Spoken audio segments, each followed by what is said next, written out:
This story follows a man named Chong Yan, an underpaid engineer who collapses from the overwhelming stress of his workload. After dying, he awakens in a new world, reincarnated into the body of a prince. In this unfamiliar land, witches exist and possess supernatural abilities. Chong Yan, now inhabiting a royal identity, plans to combine his engineering knowledge with the powers of witches to advance this primitive society. His new life begins abruptly. A voice calls out for him to wake up. As he opens his eyes, he finds himself seated on a chair, stunned by his surroundings. Several women dressed in strange old-fashioned clothing stand around him. When he looks forward, he sees an entire town gathered before what appears to be an execution platform. Naturally, his mind reels. Moments earlier he had been crunching numbers, not presiding over executions. Suddenly, a bald man addresses him as Prince, and reminds him that the time for the execution has arrived. He must announce his judgment. Still lost, Chong Yan hesitates, but as he concentrates, the original memories of the body's true owner rush into his mind. He learns that he is now Roland Wimbledon, the fourth prince of Greycastle. His father, the king, has sent each of his children to rule separate territories, promising that in 5 years the one who governs best will inherit the throne. Unfortunately for Roland, his siblings possess remarkable talents that give them a significant edge. The first prince is an exceptional warrior. The second masters finance. The third princess commands a loyal following. The fifth princess is exceptionally intelligent. Meanwhile, Roland, long considered the most useless of the royal children, has been sent to a remote border town filled with filth, poverty, and neglect. Here he must somehow transform this miserable place into a thriving territory. As he grapples with the weight of this revelation, the old advisor reminds him again to issue his ruling. Only then does he realize that the accused criminal he is expected to execute is a witch. The crowd roars with anticipation, eager to watch the supposed devil spawn be put to death. Disgusted by their ignorance and barbaric behavior, he angrily swats the execution order out of the advisor's hands and commands them to release the witch immediately. The crowd falls into uneasy silence, clearly displeased with the prince's sudden change in judgment. Roland sighs in exhaustion and announces that the trial will be postponed. The old advisor tries to convince him otherwise, and Chief Knight Carter Lannis steps forward, urging the prince to reconsider. According to him, if they delay the execution, other witches might attempt a rescue. Roland cannot help but laugh at the idea of this muscular, battle-hardened knight being so terrified of witches. He casually strolls down from the platform, suggesting that if more witches did attack, they could simply eliminate them all at once. Carter, baffled, does not know how to respond. The scene shifts to Roland's residence in Border Town. Outside, the irritated knight stands stiffly while Roland firmly shuts the door in his face. Alone, Roland initially sighs in relief before suddenly panicking. He has never dealt with so many people before, at least not while alive. Yet he refuses to waste this second chance at life. Determined, he resolves to take Roland's role seriously and uncover the truth about the witch. The story then moves to the dungeon where she is being held. Despite the knight's frantic warnings about the dangers of facing a witch, Roland simply laughs at them, teasing Carter for being scared of a little girl. Carter insists witches are servants of the devil. Roland ignores him and continues forward until he finally stands before the girl labeled a witch. She rises to her feet, and Roland immediately flushes at her beauty. Carter, however, loudly steps in, urging the prince to keep his distance. Annoyed, Roland lightly smacks the knight on the helmet and tells him to stand back. He approaches the girl again and gently asks for her name. After some hesitation, she tells her story. Her father had been trapped during a mine collapse. In the chaos, a greedy miner tried to steal his belongings. She called neighbors for help, and her uncle confronted the thief. When the man nearly killed her uncle, she instinctively reached out, unleashing a power she never meant to use. The attacker was instantly reduced to ash. Horrified, the neighbors branded her a witch. Despite her pleas for secrecy, her father ultimately turned her in. Before she can finish, the advisor steps forward and urges Roland to execute her before she causes further harm. Roland waves him off. Intrigued, he wants to see this supposed witchcraft for himself. The girl is stunned. No one has ever asked her to display her powers before. But Roland, unbothered, encourages her to demonstrate what she can do. Anna calmly reminds the prince that her powers are sealed by the locket around her neck. She warns him that removing it might unleash uncontrollable chaos. Before she can finish, Roland reaches out, snaps the chain, and tosses the locket aside as if it weighs nothing. He tells her to stop stalling and show him her powers. The moment the locket hits the ground, flames begin to crackle around her. Fire gathers and swirls in a mesmerizing dance, illuminating the entire dungeon. Roland's eyes widen in awe as the cell fills with blazing light. When the heat reaches its peak, the iron bars melt effortlessly, and Anna steps through them like it's nothing. The knight, who had been trembling nearby, flees in the opposite direction. Roland, however, stands rooted to the spot, stunned by the sheer magnitude of her abilities. Only now does he understand why the advisor claimed that fire could not harm her. She is fire. As the flames dissipate, Roland's mind sparks with possibility. The engineer in him immediately recognizes the potential of such power. This kind of magic could change everything. Anna, however, bows her head and quietly instructs him to end her life, now that she has shown him the truth. Instead, Roland removes his coat and drapes it over her scorched clothing. He tells her she is hired. In his former world logic, she is nothing less than a perpetual motion machine, capable of generating fire seemingly without limit. Naturally, not everyone shares Roland's enthusiasm. The old advisor is horrified. He shouts a warning, insisting that employing such a dangerous witch could draw the wrath of the Witch Cooperation Association and possibly doom them all. Roland dismisses his panic, ordering him to prepare a work contract for Anna and to arrange proper living quarters. Later, at the administrative office, the advisor reports that the arrangements are complete, though he still questions sparing the witch. Roland cuts him off. To him, witches are not monsters. The advisor remains unconvinced, so Roland lays out the truth plainly. Border Town is in shambles. He lacks the wealth of his brothers and the talents of his sisters. If he wants even a chance to win the king's competition, he must think differently. He must rely on solutions no one else would dare to consider. Hearing his determination, the old man relents and agrees to prepare a formal meeting with Anna. Meanwhile, Anna is thoroughly washed, cleaned, and dressed in new clothing. When she arrives at the cottage Roland has arranged, the knight proudly presents the newly prepared home. Roland is impressed with the effort, especially on such short notice. When he turns and sees Anna in her maid's attire, clean, neat, and unexpectedly charming, he is pleasantly surprised. But instead of gratitude, Anna launches into a desperate rant. She demands to know why he is housing a murderer, why he is helping someone everyone else hates and fears. Roland calmly tells her he doesn't buy into the superstition surrounding witches. He believes people fear her only because they do not understand her abilities or their potential value to society. Extending his hand, he tells her he accepts her and promises to teach her how to use her power for good. Inside the cottage, Anna immediately begins practicing. Flames surge around her wildly, scorching whatever they touch. Roland quickly realizes that teaching her control will not be simple. Worse yet, every time she activates her abilities, her clothes burn away, leaving her mortified and forcing him to provide backup outfits. Thankfully, he prepared several in advance. Their training is interrupted when the old advisor bursts through the door, breathless and shaken. He brings alarming news. Patrols have discovered signs of demon activity, months earlier than expected. Roland, unfamiliar with the term, looks around in confusion while everyone else grows pale. The advisor explains that each winter, after the first snowfall and sunset, the gates of hell open within the Dragonspine Mountains. When that happens, demons pour into the land. Because Border Town is impossible to defend, everyone must evacuate to Longsong Fortress. He assures Roland that the prince's safety is their highest priority. Roland, curious, asks if the old man has ever seen these gates of hell. The advisor admits he has not. The mountains are impassable and emit a poisonous miasma that affects anyone who gets too close, unless they are already corrupted by demonic influence. Only witches can approach the mountains and see the gates for themselves. The prince then asks if the old man has ever seen a demon. Once again, the answer is no. This is his first time in the central region, and very few people ever survive encounters with actual demons. For the first time, Roland understands why this land's economy is stagnant, and why progress is slow. Every year, the entire region must uproot itself and flee. At the end of every year, Roland raises a sharp and logical point. If Longsong Fortress can withstand the demons, then demons are not invincible. With that in mind, he becomes eager to confront them himself. The old advisor is horrified by this idea, and explains why the fortress survives the annual onslaught. Longsong has massive walls and Duke Ryan's elite troops stationed within. Border Town, positioned along the North Slope Mountains, mainly serves as the early warning system for impending demonic threats. But Roland remains steadfast. He orders the advisor to gather any local soldiers who have real experience fighting demons.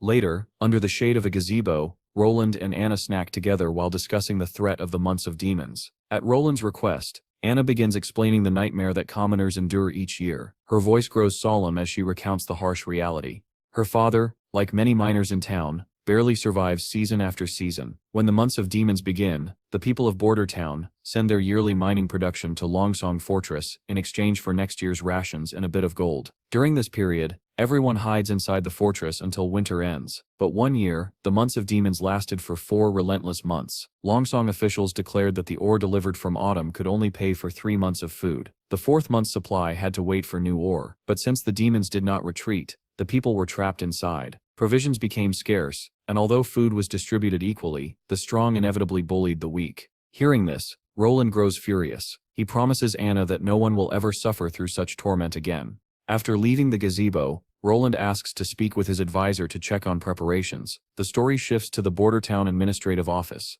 where Barov has gathered 3 individuals, 2 soldiers responsible for the annual patrol and beacon lighting, and a hunter who claims to have slain demons before. One soldier stutters nervously, producing incoherent sounds. Roland sighs and directs the other soldier to speak. The second explains that demons were once ordinary forest creatures, but exposure to hellish miasma turned them savage, difficult to kill, yes, but still mortal. Once the months of demons end, Longsong's cavalry sweeps the area to eliminate any lingering beasts. At that moment, the hunter slams his fist onto the floor, boasting loudly. He claims that demons are no harder to kill than slicing cucumbers, and that he has personally slain 2. The enormous man kneels before the prince. Barov introduces him as Iron Axe, rumored to carry monster blood from the Mojang clan, which supposedly explains his towering height. Roland asks if his claims are true. Iron Axe confidently confirms he has killed a demonic boar and a wolf-type demon. He then elaborates hunters classify demons into types. The common ones begin as normal animals, but become frenzied after exposure to hellish miasma. Wolf types are fast and stealthy, while boar types possess backs so thick that even crossbow bolts struggle to pierce them.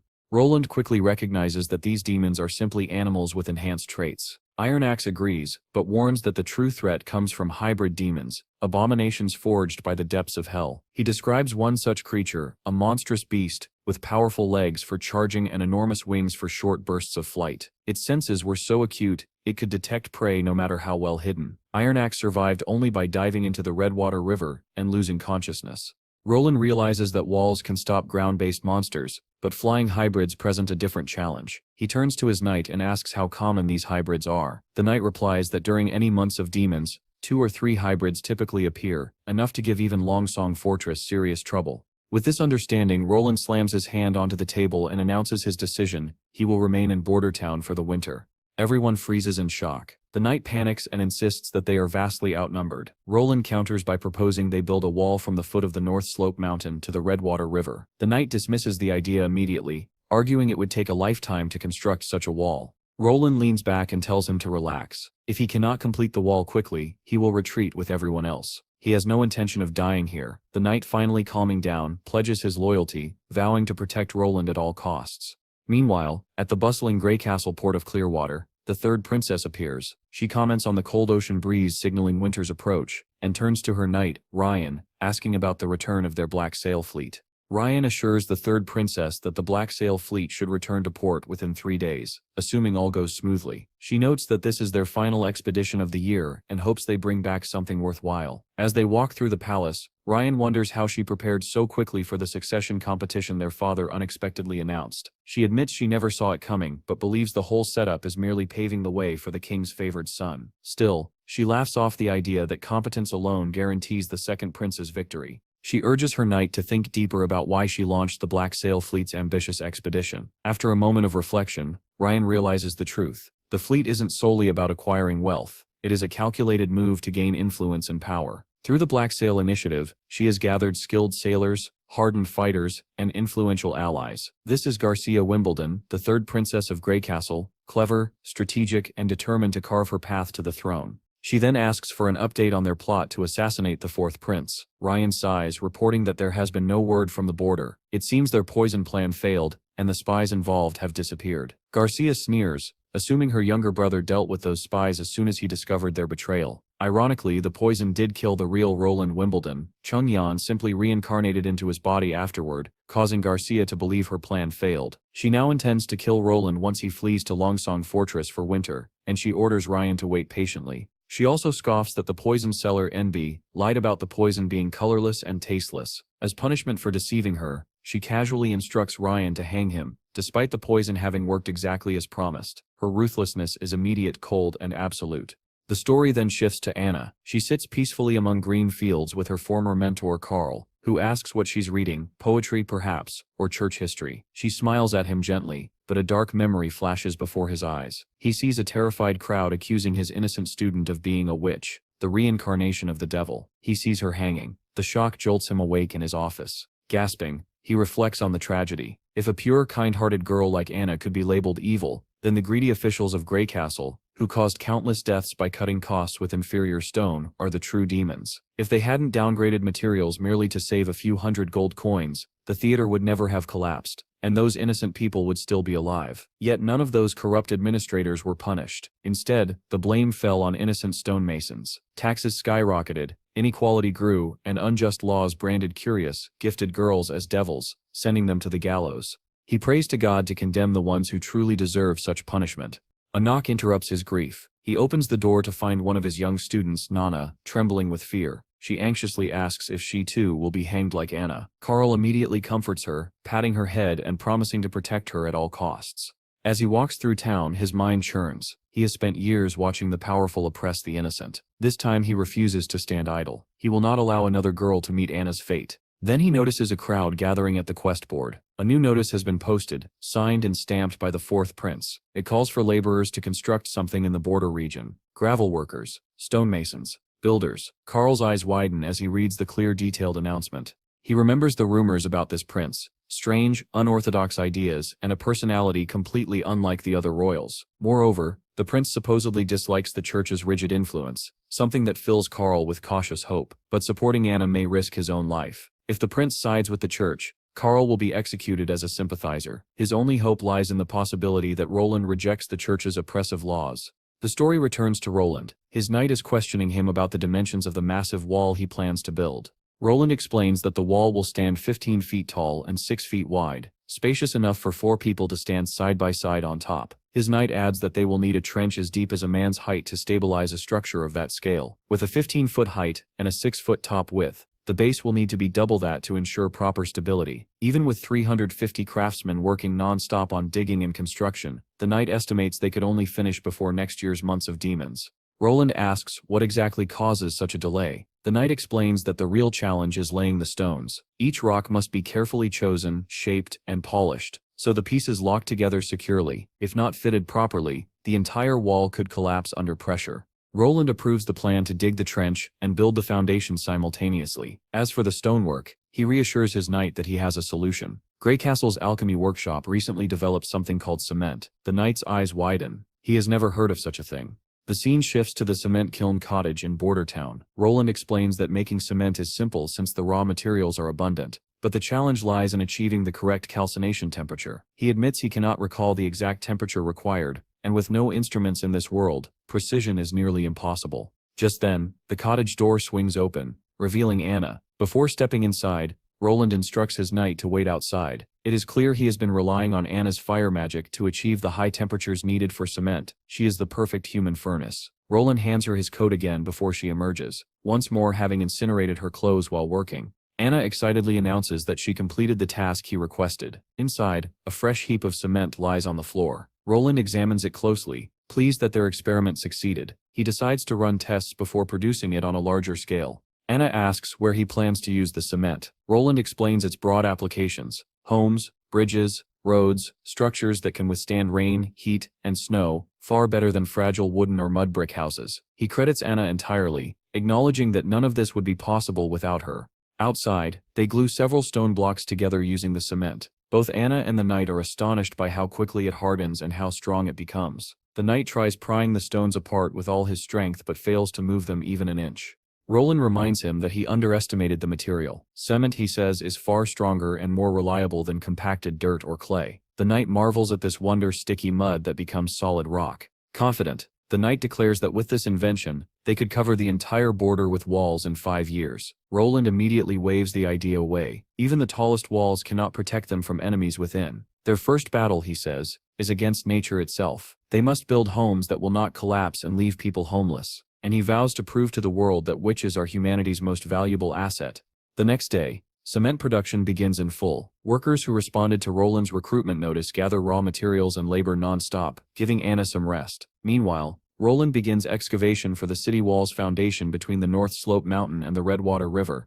But progress is disappointing. When the knight proudly notes Roland's visit to the construction site, Roland sheepishly admits the truth. After all their effort, they have only managed to scrape out a crude ditch, nowhere near the sturdy foundation needed for a major city wall. Back on Earth, Roland used to geek out over mechanical blueprints with his civil engineer friend. Together they made an impressive duo of engineering nerds. But here, without modern tools or expertise, he quickly realizes civil engineering is not something he can bluff his way through. He desperately wishes he had a real stonemason or construction professional to consult. As if on cue, the advisor arrives with news. A stonemason has responded to their notice. Even more surprising, the man claims to have been a member of the famed Greycastle Mason Guild. Roland immediately recognizes the name, one of the country's most respected guilds before it was disbanded following a construction accident. Shrugging off the guild's tragic past, Roland argues that every profession carries risk. What matters now is talent. Excited, he orders the advisor to bring the stonemason to him at once. The story shifts to Roland's administrative office in Bordertown. Roland lounges casually at his desk, while Anna sits nearby, absorbed in a book. At last, the knight arrives with the stonemason Roland has been eager to meet, only for Roland to discover that the man is none other than the teacher who had been worrying earlier about his little witches. Before the teacher can begin any formal greetings, Roland waves off the courtesy and tells him to relax. But when the teacher notices Anna, he freezes, utterly shocked. His mind races, while Roland and the knight stare just as perplexed. Sensing danger or at least misunderstanding, Roland quickly orders the knight to block the door. The knight obeys immediately, planting himself at the entrance as if preparing to restrain a threat.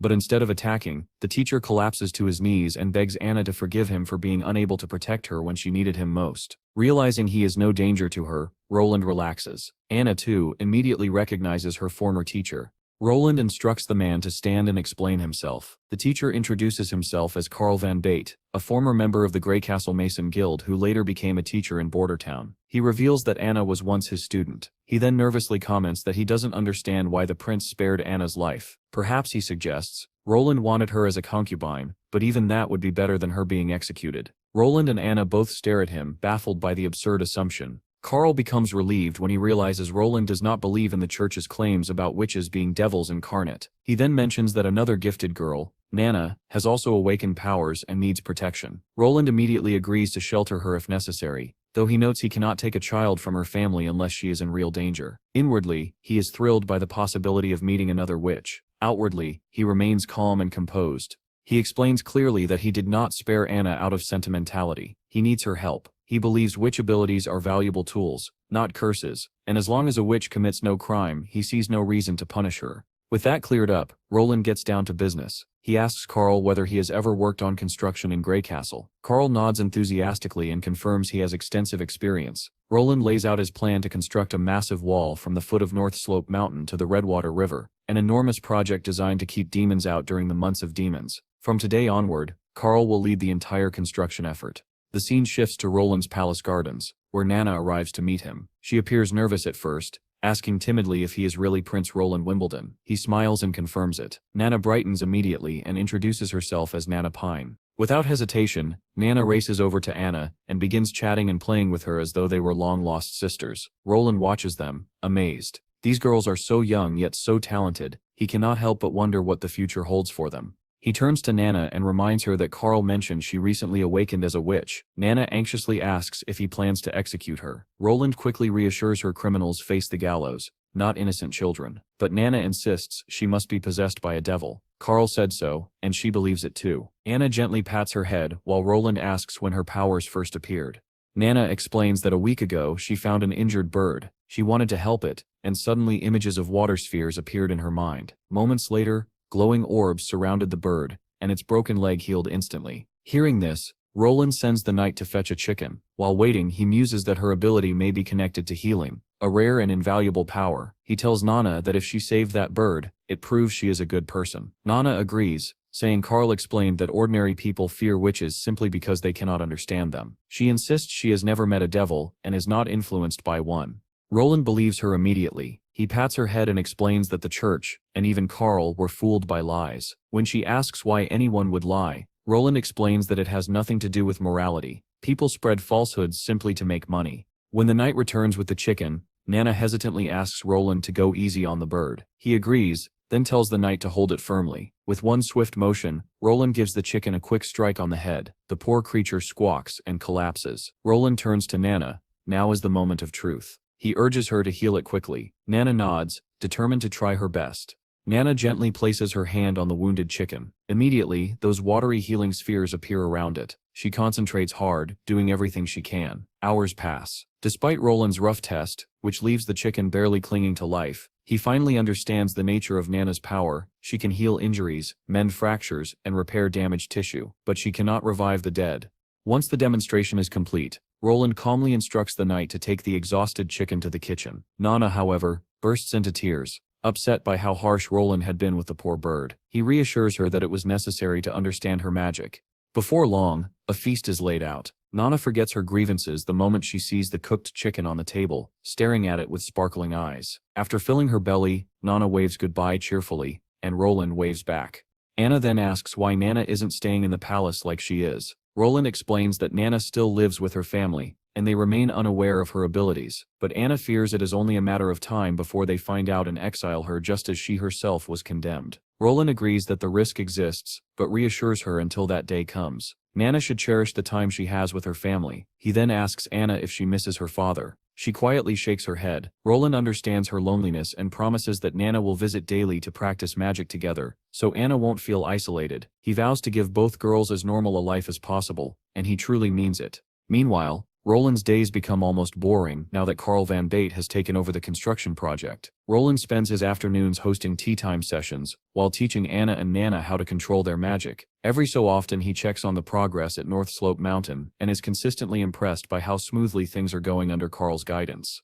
But then Barov arrives with troubling news. Hiring so many craftsmen and laborers is draining Roland's coffers far faster than expected. At this rate, Barov warns they may run out of money before spring. Roland panics internally. He is completely broke and has no idea how to fund the massive project any further. As Roland frantically brainstorms solutions, Barov studies him with unease. The prince has changed drastically, almost unnervingly so. The old Roland knew only luxury and indulgence. Barov had only stayed by his side because the king promised him the position of Minister of Finance after the succession struggle. Originally, Roland had no intention of running Bordertown, much less competing for the throne. He dumped every responsibility onto Barov and spent his days reveling in pleasure. But ever since he saved Anna, everything has changed. Roland now handles affairs with maturity and foresight, speaking in a cool, composed tone that makes Barov question whether the prince might have been possessed by a devil. But Barov dismisses the thought. After all, no devil-possessed man would casually handle a cursed retribution locket with his bare hands. The story shifts back to Bordertown's port, where two nobles and a red-haired ambassador are chatting. One noble complains that it's been a whole year since they last visited,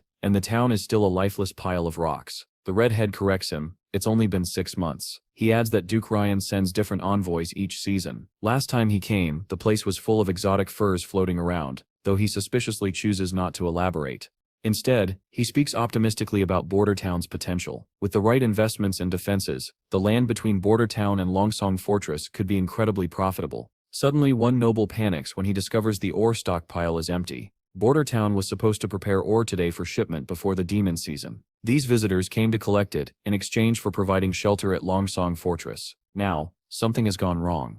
The ambassador sighs and insists they take the issue directly to Roland. Riding toward the castle, the purple-haired noble wonders if Bordertown has found a new trading partner, perhaps Willowtown or Fallen Dragon Ridge. He suspects Roland is behind the shortage. The redhead, thinking deeply, fears Roland may have already formed alliances downriver along the Redwater. If so, their old monopoly tricks won't work anymore, and they might lose significant profits. When they arrive at the castle, they are greeted not with chaos or excuses, but with an extravagant feast. The ambassador awkwardly picks up chopsticks, glances at Roland for guidance, and attempts to imitate him, but he can barely pinch anything. His food slips repeatedly and falls back onto the plate, drawing embarrassment and muffled laughter. Roland casually comments that chopsticks are easier and cheaper to make than forks. Once he introduces them to Bordertown, no one will have to worry about getting sick from eating with unwashed hands. As the sun begins to set and a warm golden glow fills the castle hall, Roland is just about to enjoy dessert when the ambassador finally brings up the purpose of their visit.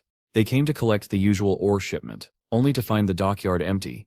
Roland drops the news without ceremony. A landslide recently hit North Slope Mountain. The miners have been clearing rubble for days, but there's no chance the mine will reopen until next year. When the ambassador asks about the ore production from previous months, Roland shrugs. It was barely enough to feed their own people. Even if they scrape together what little they have, the quantity would only buy 2 months of wheat. So Roland proposes changing the deal entirely. The ambassador stiffens. Sensing the prince slipping away, he apologizes for past mismanagement and offers a new proposal. The 6 noble families of Longsong Fortress can pool resources to lend Bordertown enough food for 1 month. They will repay it next year. Roland turns him down instantly. If they sell their ore to Willowtown, they won't owe anyone anything, and Willowtown is offering payment in Gold Dragon coins. Not only that, they are willing to trade wheat, cheese, bread, and honey, all at fair, transparent prices. Anything you can buy with gold, they will sell. Compared to Longsong Fortress's old exploitative system, this new arrangement is far more appealing.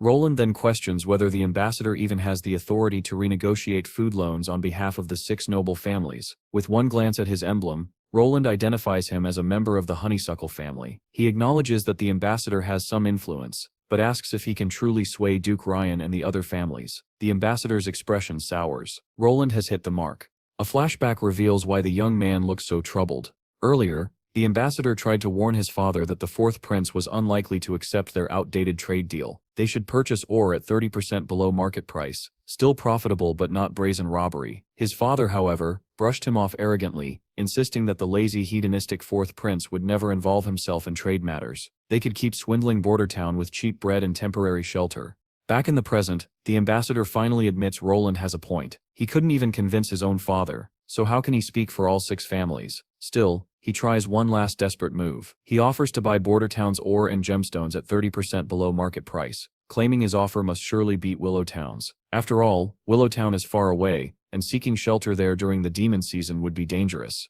But mid-sentence, he slips. He starts describing how hazardous the route to Willow Town is, bandits, beasts, broken roads, and then suddenly realizes he has practically threatened a prince. Panic flashes across his face. Roland simply chuckles. He explains that he never planned to take shelter in Willow Town at all. The ambassador freezes. Roland then drops the real bombshell. He isn't going anywhere. Not to Longsong Fortress, not to Willow Town, nowhere. Border Town will stand its ground. Roland declares Border Town will no longer be treated as a disposable outpost. It will become a true fortified part of the Grey Castle Kingdom, and soon it will boast a massive defensive wall stretching from North Slope Mountain to the Redwater River. The ambassador's jaw hits the floor. He asks if he heard correctly. Roland confirms it. They are building the wall right here, right now. The ambassador recalls a noble banquet months ago where everyone roasted the 4th prince for foolishly launching construction projects right before the demon months. They treated it as spoiled nobles teasing a hopeless prince with no sense of timing. He now realizes Roland was serious, dead serious.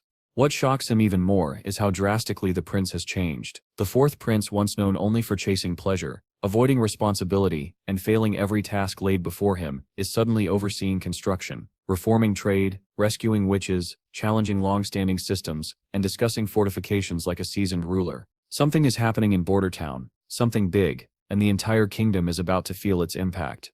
The ambassador, visibly shaken by the scale of Roland's plans, promises that once he returns to Longsong Fortress, he'll try to convince the 6 noble families to cooperate. He hopes desperately that things somehow swing in Roland's favor. That night, Roland feels the downside of living in a frontier town. Nightlife here is non-existent. People go to bed early unless they're busy with certain intimate recreational activities. Though Roland could easily summon company to ease his boredom, he refuses. He does have morals after all. Suddenly someone appears behind him. He whirls around to find a robed woman praising his clever handling of the ambassador. She hints that Prince Roland may not be the hedonistic fool everyone assumes. Before he can bask in the compliment, she drops the bomb. She is an assassin. Roland reacts instantly, attempting to bolt out of the room, but a dagger flies past him and pins his escape route shut. The woman calmly tells him to relax. She only wants to talk. Freezing in place, Roland asks her who she is. She tells him she has no real name but is known as Nightingale, a title given to her by her sisters. She thanks him sincerely for treating witches kindly. As Roland studies her more carefully, he notices an emblem identical to the one Burrove showed him, marked with the insignia of the Witch Cooperation Association. Nightingale praises his sharp eyes again. Roland asks if she came for Anna. Although he has no idea how she learned about Anna, he assures her the girl is alive and well. Nightingale replies that she already knows and adds that even if Anna had been executed, the Witch Association would never retaliate by assassinating a prince. They refuse to get entangled in politics. Still, she warns him not to underestimate them. Roland repeats that Anna is thriving under his protection. Nightingale casually adds that she's also aware of Mana. Then she leans in and tells him she has been spying on him for 2 weeks straight, watching everything he does. Roland's stomach drops. He had absolutely zero idea he was being observed. She gestures for him to come closer, assuring him she will not harm him. Hesitantly, Roland sits. She moves uncomfortably close, noting with curiosity that he has no fear, not of her, not of witches at all. She leans even closer, and Roland recoils, half joking that she should keep things PG unless they want YouTube slapping age restrictions on their lives. Fortunately, she withdraws. Then she gets to the point. She steps here to take Anna and Nana. Roland refuses instantly. He insists they are happy and safe here. Nightingale argues that they would be safer under the protection of the Witch Association. where every witch is treated like family, Roland counters that the association doesn't even have a permanent home. His soldiers found traces of one of their camps in the forest last month, its tracks leading north into barren mountains. Living there would mean no food, no shelter, no resources. Nightingale insists they live in desolate mountains to avoid persecution. Roland shakes his head. Without supplies or stable shelter, life would be far harder for the girls. He also recalls Barov explaining the association's true goal: to unite all witches and eventually find the legendary Holy Mountain, where witches can live safely. He asks Nightingale if she holds this same goal. She replies cryptically that she cannot answer. Roland grows irritated. He states firmly that he will not allow Anna or Nana to live in barren lands ravaged by demons, lands unfit for human life. Then an idea hits him. He proposes that the entire witch association come to Bordertown for the winter. He beams with pride, thinking himself brilliant. They can wait out the months of demons together, safely behind the walls he is building. Nightingale is stunned. She reminds him that while he may not fear witches, the townspeople definitely will, and the church will descend like vultures if they learn witches are living openly under his protection. But Roland refuses to back down. He wants the world to see that witches aren't evil, especially if they are helping Bordertown survive the demon season. Nightingale then reveals the real reason she wants to take Anna. The girl is approaching coming of age. Roland is confused until she clarifies. Most witches awaken their powers near the months of demons. When the gates of hell supposedly open, coming of age marks a witch's final transition. If a girl has not awakened by 18, she never will. But for those who have awakened, the months of demons trigger a violent reaction. During this period, demons influence a witch's mind. The pain is indescribable, like something inside them is clawing out, trying to tear through their bodies. Every vein strains, every muscle burns. If they survive, they recover in 4 or 5 days. Those who don't die horribly.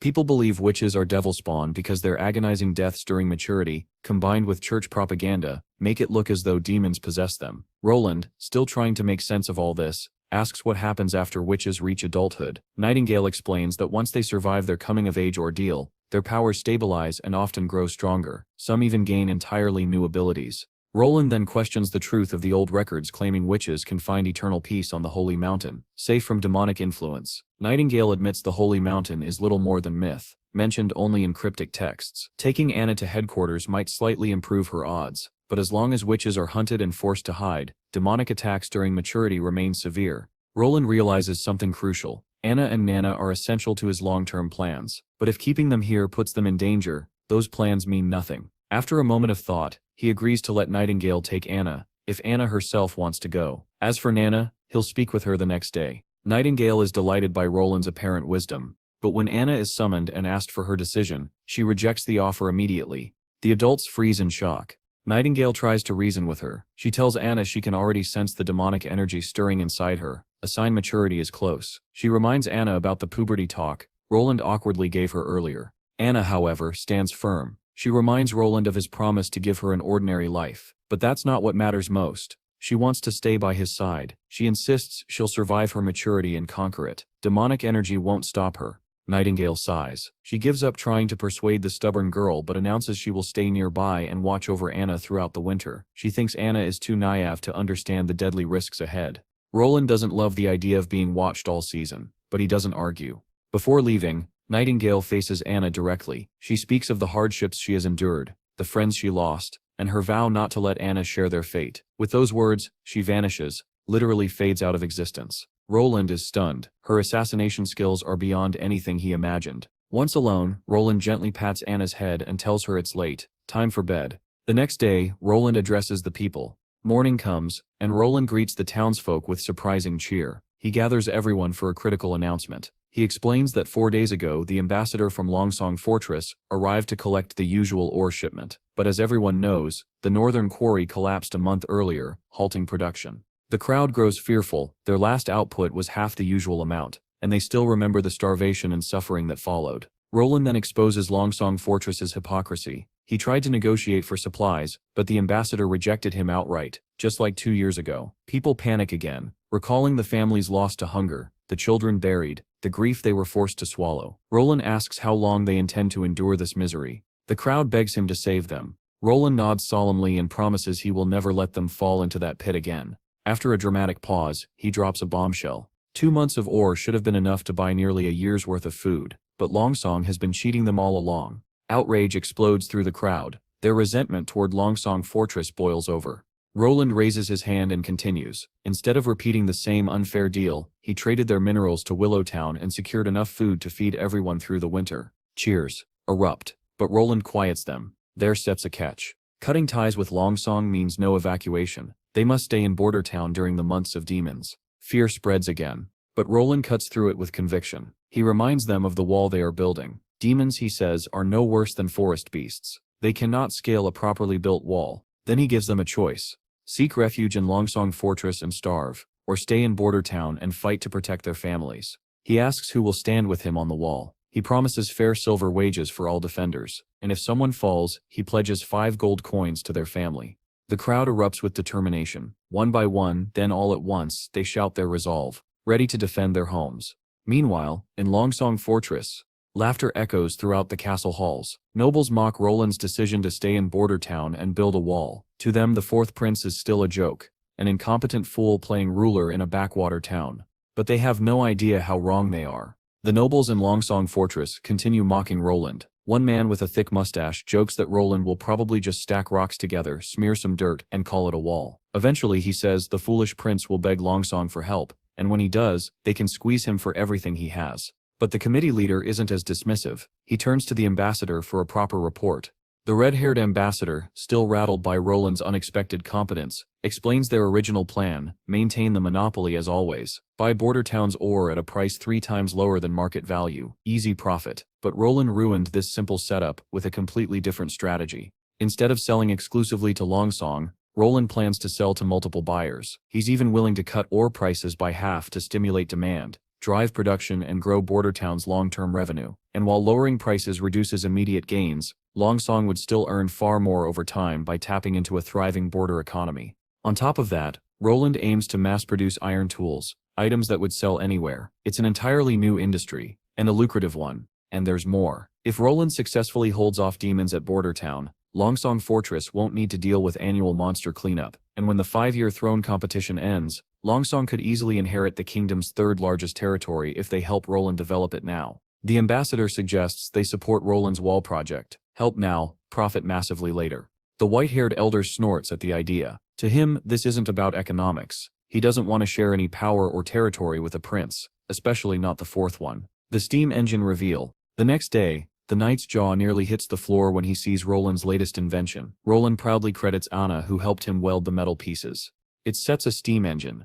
Roland hugs the machine like it's his firstborn child. To him, it's the spark that will ignite an industrial revolution. Anna fires the furnace beneath it. The knight watches wide-eyed as the gears begin to turn. Slowly at first, then faster and faster. The mechanical wheel spins with growing force.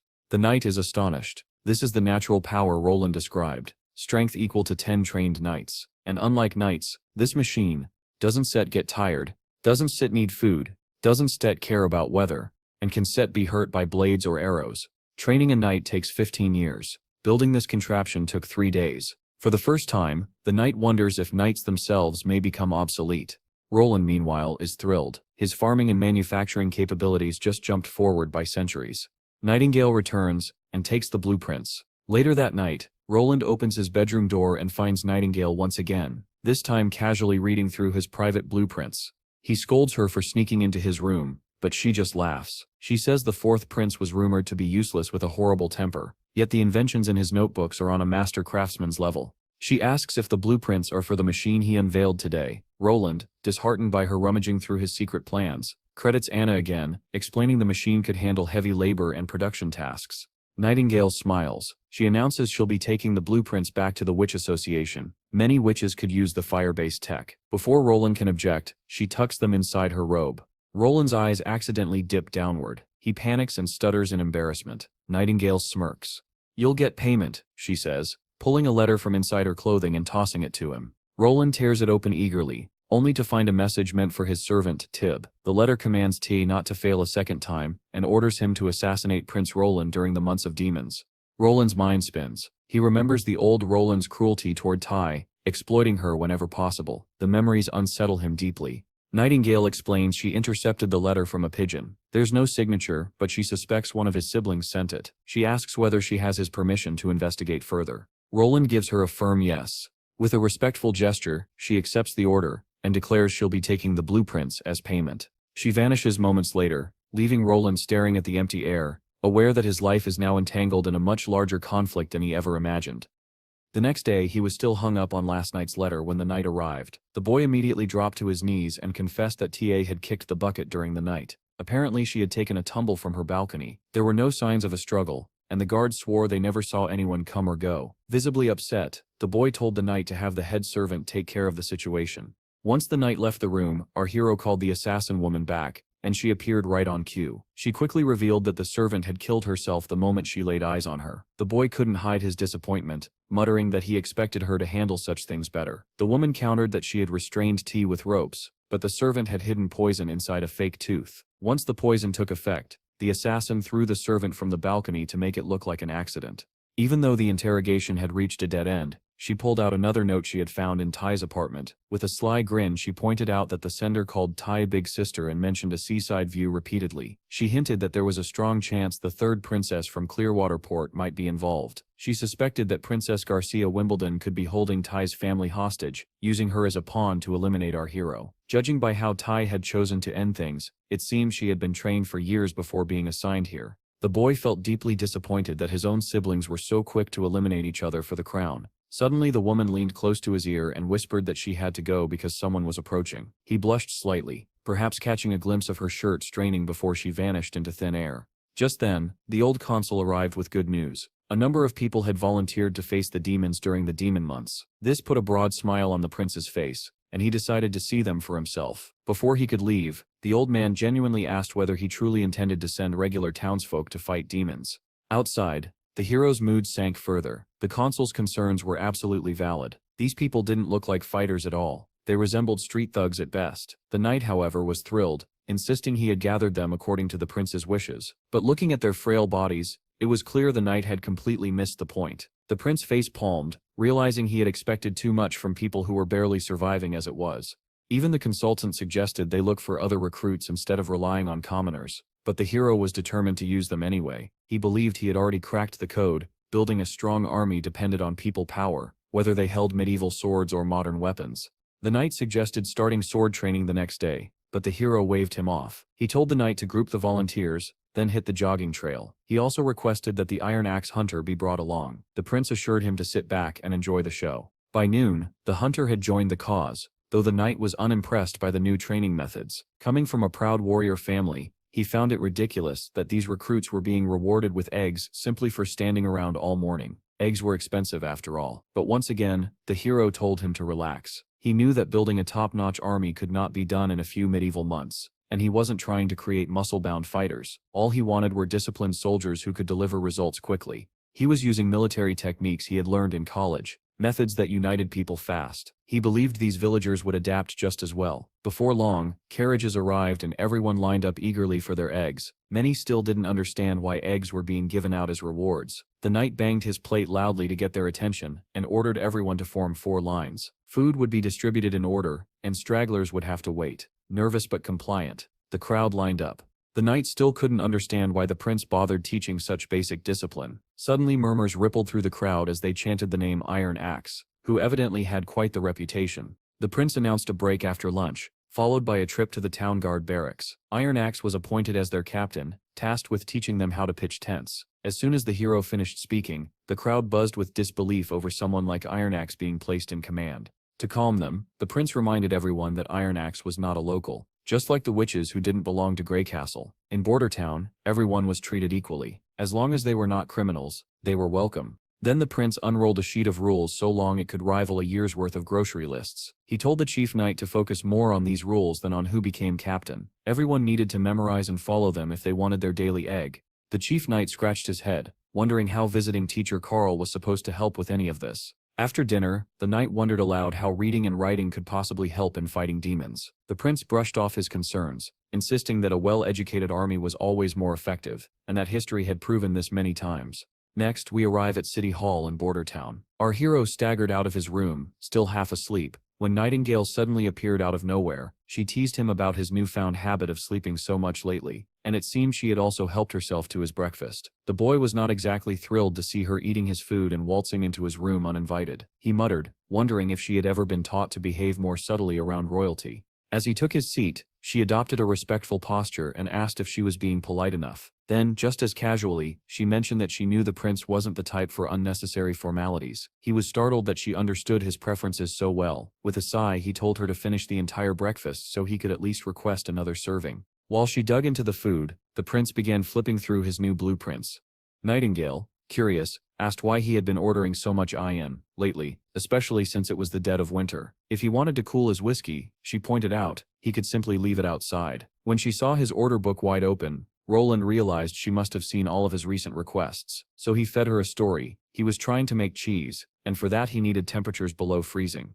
The girl praised him for his cleverness, but inside our hero admitted that this was a lie. He was hiding something far more confidential, something he did not entirely trust her with. Unlike Anna or Nana, he wanted to gather more information about Nightingale before revealing his actual secrets. In truth, he was developing guns, which were much easier to produce than steam engines. If anyone uncovered his methods too soon, it could derail his entire plan. The ion he had ordered was actually saltpeter, commonly used by wealthy nobles to cool their drinks in summer. Its fancy name disguised its more important function. It was a key ingredient in gunpowder, making secrecy even more critical. Changing the subject, the boy asked whether witches also trained assassins, aside from their search for the Holy Mountain. Nightingale explained that a group of oddballs had gathered together because of that shared dream. She herself had joined the Witch Cooperation Association 2 years ago. Hearing this, he asked if she had worked for someone else before joining the association, and whether anyone accepted witches at all. Setting down her plate, she laughed at the idea, calling it ridiculous. If her previous owner had known she had become a witch, he would never have allowed her into the front door. Worse, had she not proved useful to him later, he would have quietly disposed of her.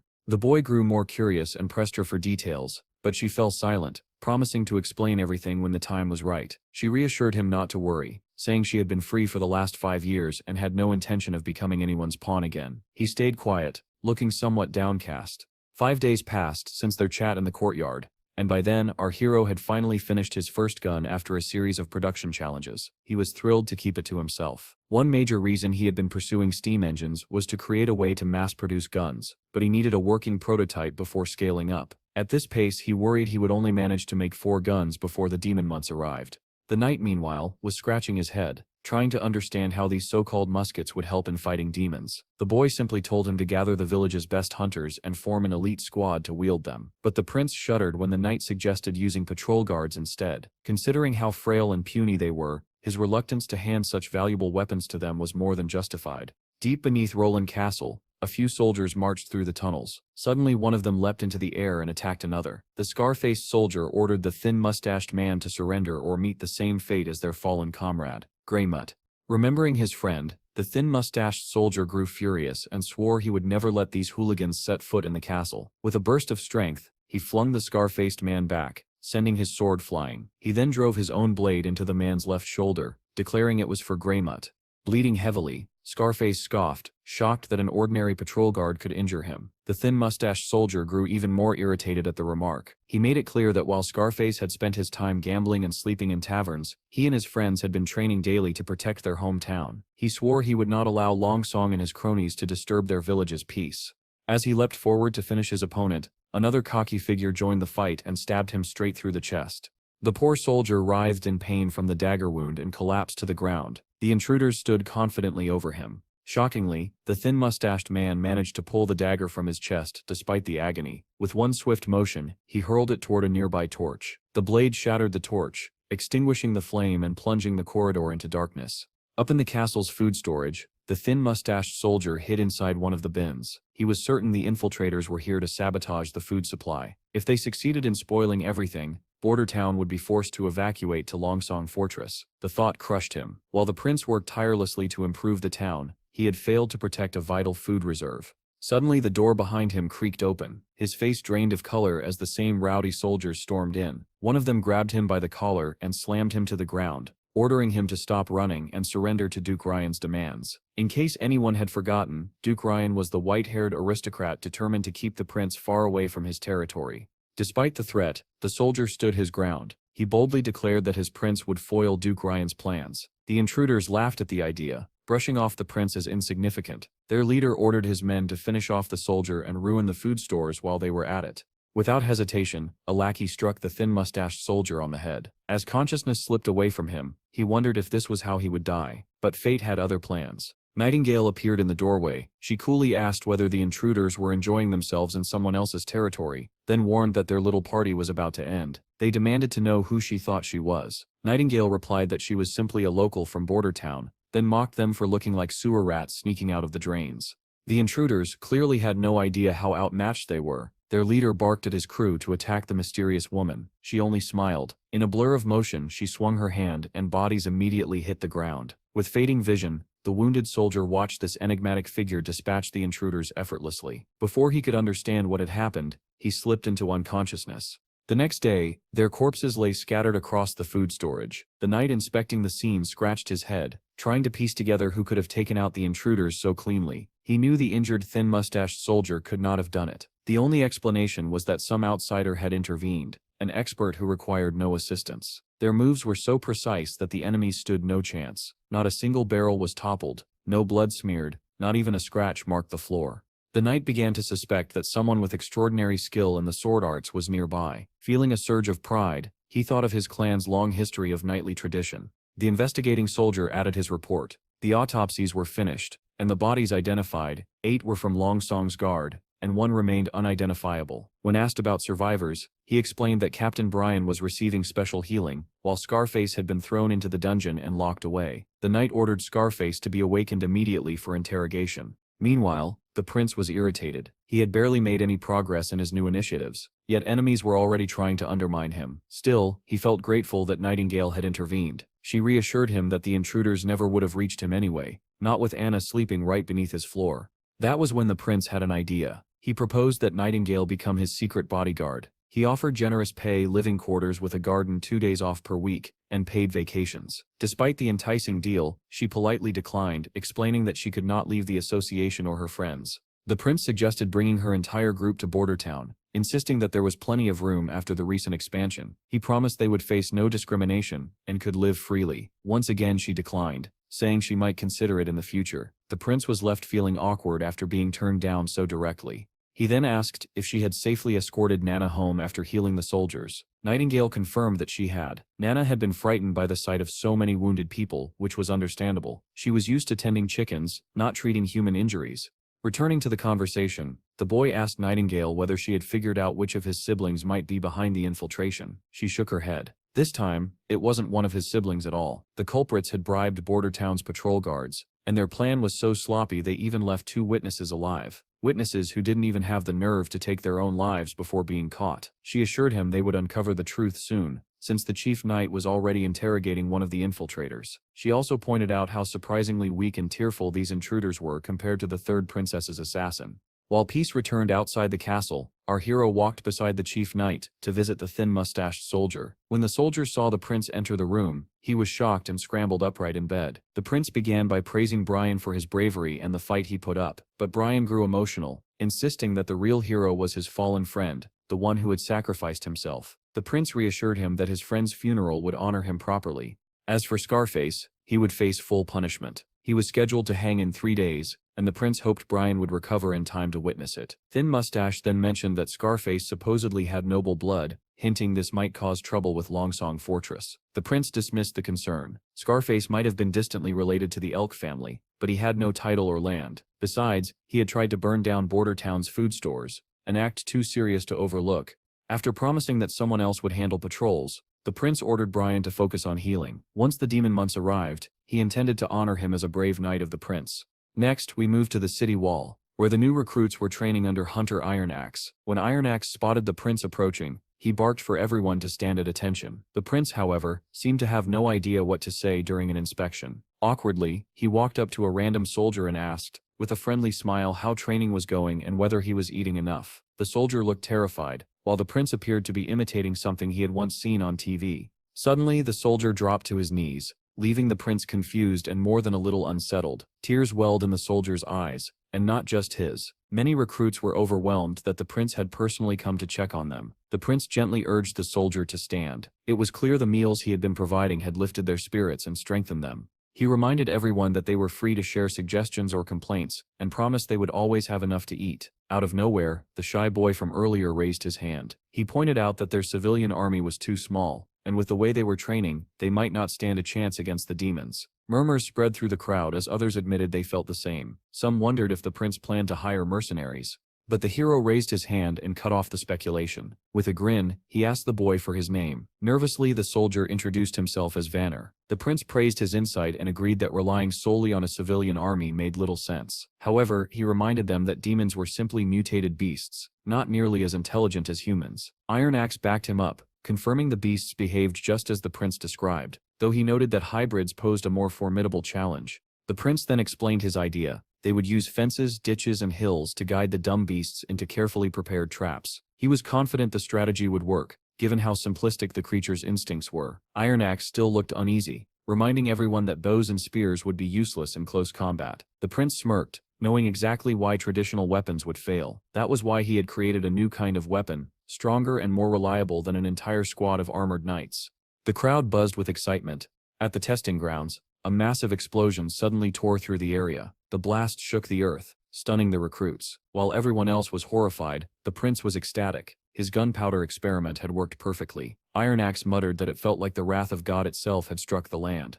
The explosion left a huge crater and obliterated the test rabbits. The prince told everyone to come closer and examine the scene so they could record useful data. He was thrilled that mixing a few elements in the right proportions could produce such power. With everything wiped out by the blast, Iron Axe suggested they wouldn't have to fear monsters at all if they had access to such a weapon. But the prince reminded them that they would never have enough gunpowder. Before the month of demons arrived, the prince was still excited about relying mainly on guns and crossbows while using gunpowder weapons as their trump card. In the next scene, Nightingale described how the world looked through her eyes. Everything appeared in black and white, with no fixed boundaries. Paths twisted and overlapped, shifting direction at will. Up, down, left, and right were meaningless. By navigating these ever-changing lines, she could soar through space with a bird's-eye perspective, passing through anything that wasn't black or white. At times, she could see faint hints of color. Witches especially stood out. They carried the essence of magic, and she could sense that magic flowing within them, waxing and waning like a pulse. Among all witches, only they possessed something truly extraordinary. Anna's magic, however, was unique and vibrantly rich. Her presence glowed more brightly than any other. Suddenly Anna called out to her, pulling her back into the real world. When Anna asked what she was doing, Nightingale smoothly changed the subject, offering fish cakes she had brought along. Anna's face lit up instantly. Nightingale hesitated, saying she needed to wash her hands first, but instead of using water, Anna simply cleansed them with a burst of flame. Nightingale was stunned. It hit her then that Anna was the only witch among them with such exceptional dangerous power. That realization filled her with dread.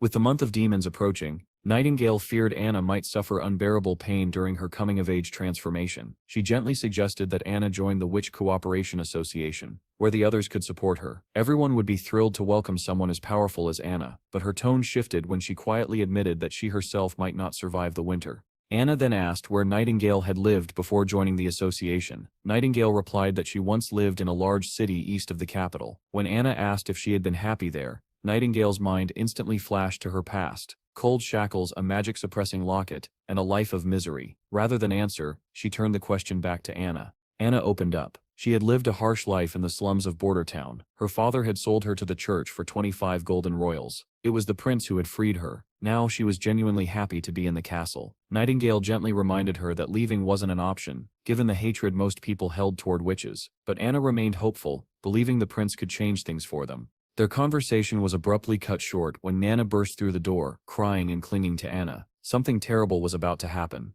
Meanwhile, our hero was fast asleep, dreaming of glorious exploits. Nightingale violently shook him awake, furious. Nana's father was on his way, and he suspected his daughter was a witch. Shocked, the prince scrambled to prepare. Perhaps he now had a chance to keep Nana in the castle. He imagined the father pleading for help, begging the prince to protect her secret. Reality shattered those expectations instantly. When the prince stepped outside, Nana's father was livid, demanding his daughter be returned at once. After they sat down, the restless father called Nana over. Terrified, she asked if he planned to sell her to the church again. Her father scoffed, saying the church would never accept someone as clueless as her. He ordered her to come home. But the prince intervened, reminding him that Nana was a witch. The man rejected the idea entirely. Even when Nana confirmed it herself, he grew angry and suggested Teacher Carl must be misleading another child. The prince looked at Anna and gave a small nod. Anna raised her hand and demonstrated her fiery powers. The old man froze, shocked beyond words. The prince urged him to calm down, promising to explain everything. Gradually, Mr. Pine began to understand. His daughter wasn't being harmed. She was here to learn how to control her abilities. Still, the prince felt unnerved when he realized Mr. Pine had assumed he was luring little girls into the castle for inappropriate reasons. Finally, the prince got to the point Nana had healing powers that would be invaluable during the demon months, when the wounded would desperately need her help. But Mr. Pine declined. The danger was too great. The prince countered that opportunities always came with risks. He reminded Mr. Pine of his own family lineage. Nana's grandfather and Mr. Pine's father had been courageous knights, earning their family noble status through heroic deeds. Mr. Pine agreed proudly, recalling how his father once killed an unusually powerful demon. The creature's massive horns still hung above their fireplace. But then the prince gently pointed out that the Pine family was not as prestigious as it once had been. Now, they were simply working-class citizens.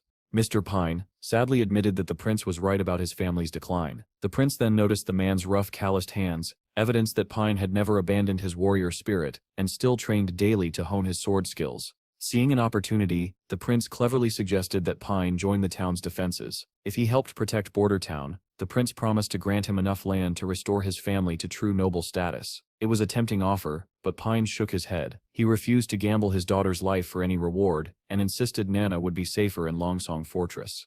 The prince reminded him that Longsong was far from safe. The church had eyes and ears everywhere there. If word got out that Nana was a witch, not even he could protect her. He assured Pine that if things grew dangerous, he would prepare a small boat for a quick escape to Longsong, ensuring both Nana and Anna could flee without risk. Finally, Mr. Pine exhaled, placing his trust in the prince. He bowed respectfully and pledged his loyalty, declaring he would fight for the prince's cause. Relief washed through the room. Everyone smiled, except Anna. She pouted in clear frustration, furious that the prince would even consider sending her away. She declared that she wasn't going anywhere. The next day, the old constable arrived, looking distressed. He fretted that they had burned through almost all their money on weapons and training. At this rate, he feared the entire town would starve within months. The prince face-palmed and told him to dip into his personal savings to cover the budget. The old man agreed, but pointed out that this still wouldn't fix their long-term financial problems. The prince shrugged, saying that if their defenses failed, they would simply evacuate the town. Then he sent the constable away to handle the matter. Once he left, the prince felt crushed. Every coin he had saved was now gone, and if the defenses still collapsed, everything would fall apart. His mood lifted only when Nightingale suddenly appeared. She immediately noted that he had lied to the constable about evacuating. The prince admitted it. He didn't want to spread fear among the already anxious townspeople. Nightingale told him he should spend more time with Anna rather than worrying about politics. She confessed her fear that Anna might not survive the winter, but the prince insisted she would. Anna had promised she would defeat the demons no matter what. Nightingale asked how he could put such trust in a witch cursed by demonic influence. He simply shrugged, saying he believed in her, and in Nightingale as well. Her expression softened. For the first time she realized his faith wasn't an act. He added that he never lied without a good reason. Suddenly, a noise outside caught her attention. She glanced through the window, visibly tense. It was snowing. Winter had officially arrived. The prince decided to check on Hunter Ironaxe at the shooting range. Ironaxe was firing the guns with precision, hitting bullseye after bullseye. When the prince greeted him, Ironaxe lit up with excitement. He proudly reported that he had mastered all the basics he'd been taught. The prince wasn't surprised. Ironaxe had always been a natural warrior capable of mastering any weapon placed in his hands. The hunter praised the iron pipe of the gods, marveling at its devastating power. He grit his teeth, saying that if he'd had such a weapon during his encounter with the hybrid beast, it wouldn't have survived a second. Overwhelmed, he dropped to his knees, vowing he would never betray the prince's trust. The prince then checked in with Chief Knight Carter, who looked tense. They needed more than just the 2 guns currently available. The prince understood and assured him that 2 more were already being built. He admitted they had rushed the gunpowder development simply because the month of demons had arrived so fast. Up on the city wall, soldiers bowed their heads when the prince arrived. He felt embarrassed, wishing he had taught them proper military etiquette. Ironaxe pointed out that demons were rare after the first snowfall, but the prince warned him not to relax. Then they spotted something in the distance. A demon alone, approaching slowly. Panic flickered among the soldiers. One asked if he should sound the alarm. The prince told him to decide for himself. He had more experience now. After a moment, the soldier chose not to sound the alarm and lowered his bow. The prince felt relieved. Their training was finally paying off. The creature picked up speed, charging toward the wall. Squinting, the prince wondered if it was a mutated fox. Iron Axe confirmed that the beast had recently been possessed and posed minimal danger. Still, as it prepared to leap over the wall, Iron Axe drew his bow. Carter stepped in front of the prince protectively. The beast lunged. Iron Axe's arrow flew through the air and struck the demon instantly, dropping it dead on the spot. The prince leaned over the wall, observing the strange black blood oozing from its corpse. He wondered why demonic beasts bled like that and why witches could recover from demonic influence while animals never could. Curious, he asked whether someone bitten by a demon could transform into a mindless ghoul. Iron Axe scoffed, insisting no such creatures existed. The prince let out a sigh of relief, comforted that he wouldn't have to deal with a zombie apocalypse on top of everything else. He then asked if the demon sep's meat was edible. The knight almost had a heart attack. Why on earth, he demanded, would the prince even consider eating cursed meat? The hunter agreed, recalling the time he once fed a chunk of demon flesh to his hunting dogs, which immediately killed them. The boy sighed in disappointment, thinking it was a total waste of good meat. Both the knight and the hunter were stunned that the prince had actually considered eating it, but our hero reminded them how scarce food had become. It would have been a blessing if they could have eaten the meat they were hunting down. Suddenly a soldier burst into the room, shouting that someone was hurt. It wasn't a guard this time, but a worker from the northern mines. Meanwhile, Nana sat alone until Nightingale appeared out of nowhere, asking if she was bored. The little girl nearly jumped out of her skin, terrified by the sudden appearance. Nightingale quickly apologized and explained that Anna was still busy with her work, and might return soon. When Nana asked if Anna was still dealing with those dirty mounds, Nightingale nodded. Nightingale then sat down and absent-mindedly grabbed Anna's tea without asking. It was clear that Nana was feeling discouraged about her new assignment. The prince had tasked her with healing the wounded guards. It wasn't that she disliked the work, but seeing the injured men left her shaken. She wanted to overcome her fear so she could keep using her ability properly and wished she were as brave as Anna. Suddenly, Nightingale spotted someone approaching, and a soldier rushed in, urgently telling Nana to come downstairs at once. A severely injured patient needed her help. In the infirmary, the wounded man screamed in agony, begging his prince to end the unbearable pain. Seeing the miner so desperate made our hero uneasy. He wondered whether the man's burns came from the steam engine malfunction at the northern mines. Nana stepped into the room, trembling as she approached the charred miner. Her father gently placed a reassuring hand on her head. Nana swallowed her fear, steadied herself, and declared she was ready. Once the curtains were drawn, she took a deep breath, summoned her power, and began healing him. Moments later, the man was completely recovered, looking as fresh as a newly picked cucumber. Her father, witnessing her healing ability for the first time, was stunned and proud, calling it nothing short of a miracle. Knight Brian happily chimed in, saying that Nana had once saved him from the brink of death too. The prince immediately panicked, signaling him to keep quiet. Nana had healed him in secret, without her father knowing, and he wasn't eager to face the man's anger over it. Now fully conscious and healed, the miner couldn't believe he was alive. Prince Roland assured him it was real and revealed that Nana, one of the witches, had saved him. Later that night, when our hero returned to his room, Nightingale greeted him and demanded to know why he had revealed Nana's secret so soon. This led him to recall the moment when the miner learned she was a witch and panicked, shouting about witches being devils. Nana's father quickly shut him down, reminding him that his daughter had saved his life and had nothing to do with devils. Overwhelmed with guilt, the miner dropped to his knees before Nana, apologizing and thanking her profusely. Back in the present, our hero explained that revealing her identity had been the right move. If they planned to use her powers against demons in the coming months, hiding the truth would become impossible anyway. Besides, the church forces had already departed for Longsong Fortress, leaving no one behind to harass the witches. Nightingale asked if he had planned all of this from the beginning. The boy confirmed it. With the snow blocking the roads and the seaports under his control, the church had no way of learning what was happening in Border Town, let alone taking action. This gave him 3 full months to change the public's view of witches. He pointed out how Nana was now seen as an angel by the soldiers she healed. As she continued treating the wounded, morale would rise, and the townspeople's prejudice would slowly fade. Nightingale still didn't understand why he was doing so much for the witches, so she asked him directly. Our hero repeated that Border Town did not judge anyone by their origin. Even those as hated as witches deserved to live on this land just like everyone else. The woman's eyes widened as she heard our hero's grand plans. It was clear she had something important to confess. She admitted she hadn't been entirely honest with him earlier. The prince was caught off guard, and she began explaining how her sisters in the association had been wandering for years, losing hope along the way. Now all they wanted was a safe place where they could be happy, even if it was just a single castle. At first, the boy didn't understand what she meant, but then the realization struck him. she was actually open to bringing all the witches to Bordertown. Before he could get too excited, she grounded him with a warning. If witches gathered at the castle, he would eventually have to face the church. The boy calmly reassured her. The church's main headquarters was far away, and even if they learned that witches were living in Bordertown, they wouldn't march all the way to Greycastle just for him. He was already planning to gather enough influence to rival the church, and create a world where witches could live alongside ordinary people. He dreamed of expanding that world throughout Greycastle, and maybe even across the entire kingdom. The scene then shifted to the capital of Greycastle. Soldiers on horseback marched through the streets until their captain suddenly called for a halt. The man looked eager, finally returning to the castle. Fireworks lit up the sky as the people welcomed the one approaching the city gates. Gerald Wimbledon, the first Prince of Greycastle. It was amusing how these people had enough explosive material for fireworks, even though it had only been a few chapters since our hero invented gunpowder in this primitive world.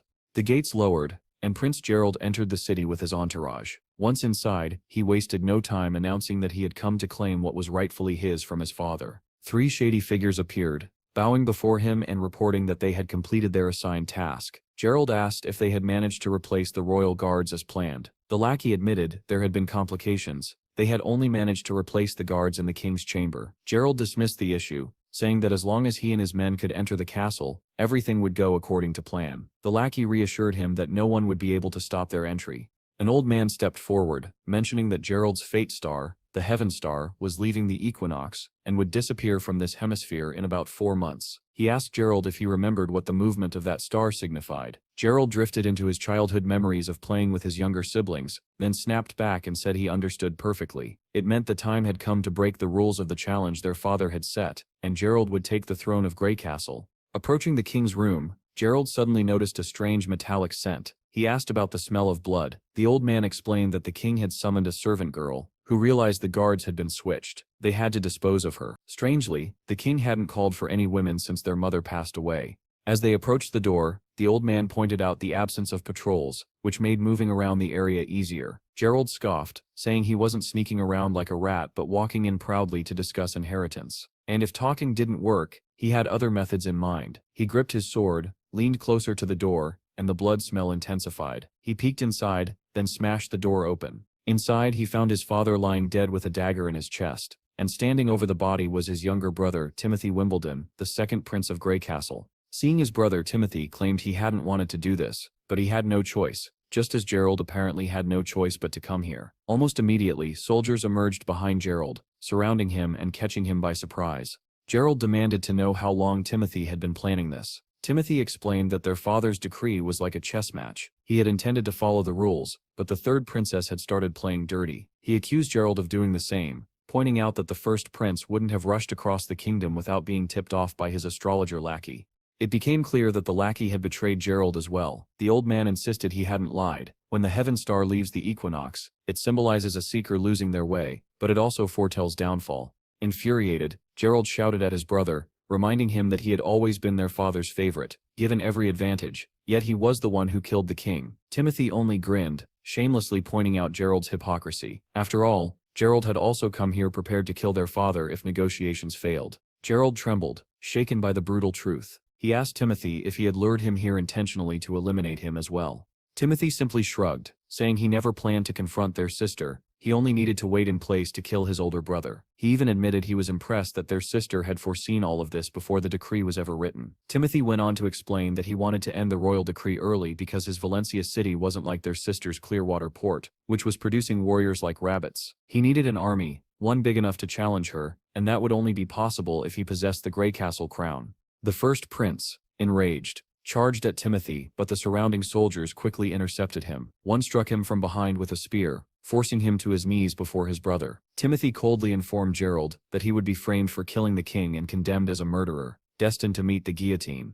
The soldiers pinned Gerald down as he protested furiously, demanding to know whether Timothy even had the right to judge him. He vowed to expose Timothy's crimes to the world, but Timothy had already prepared for that. He revealed a potion called the Silencer. Once someone drank it, their voice would be permanently stolen. With Gerald executed and no other heirs in line, Timothy planned to play the grieving son flawlessly and claim the throne without resistance. He even urged his brother to curse their sister for the cruel fate he was about to suffer. As soldiers dragged Gerald away, his mind drifted to childhood memories one last time. The astrologer servant, the traitor, began addressing Timothy as king, proudly proclaiming the crown was now his. Timothy praised the man for his loyalty, then immediately pulled out a deadly pill and ordered him to swallow it if he wished to avoid becoming a future liability. Timothy then turned back toward his father's corpse, gritting his teeth in frustration. A flashback revealed the truth. When Timothy had warned the king that Gerald was heading for the capital with plans to forcibly seize the throne, the king simply grinned maniacally. Before Timothy could make sense of it, the king drew a dagger and plunged it into his own chest, killing himself instantly. Now in the present, Timothy was infuriated,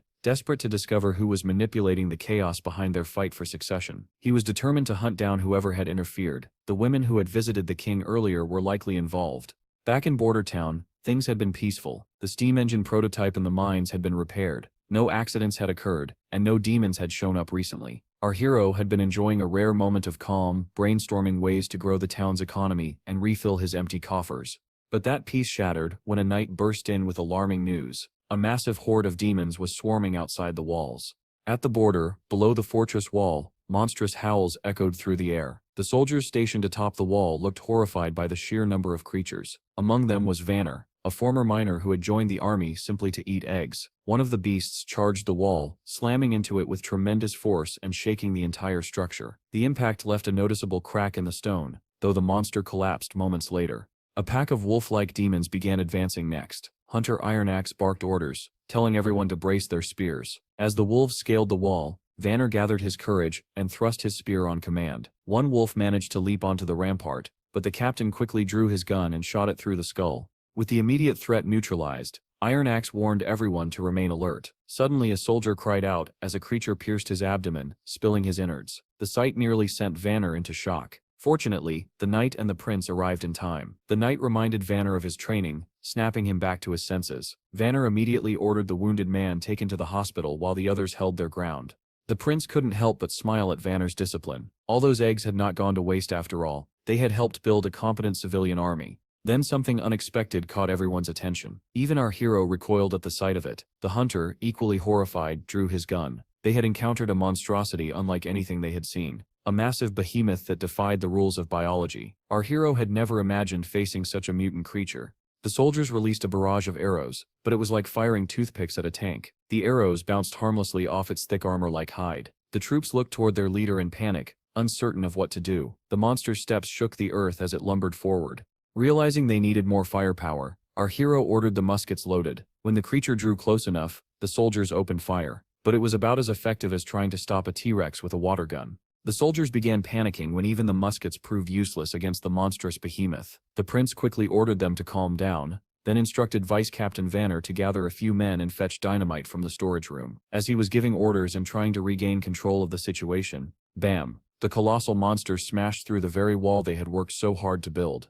At this point, the prince was certain they were in serious trouble. He had never expected the creature to be this powerful, and immediately ordered a retreat before the situation spiraled completely out of control. As the wall crumbled beneath him, Nightingale swooped in and caught him just before he fell, carrying him safely back to solid ground.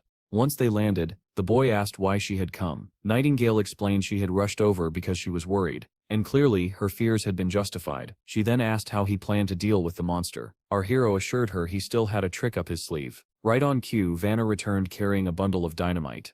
The prince shouted for Vanner to light the fuse and toss the explosives beneath the monster's legs. Poor Vanner, shaking in terror, struggled through the moment, but eventually got the fuse lit. He dropped the dynamite and ran for his life as the fuse sizzled down. Seconds later, boom, a massive explosion rocked the battlefield, hitting the behemoth square in the abdomen. The soldiers erupted in cheers as the giant creature collapsed, lifeless.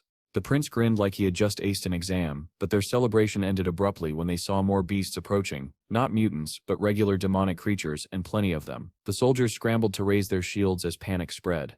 In the chaos, a massive demon boar charged toward them. One soldier lying on the ground stared in disbelief as a girl stepped directly into its path. That girl was Anna.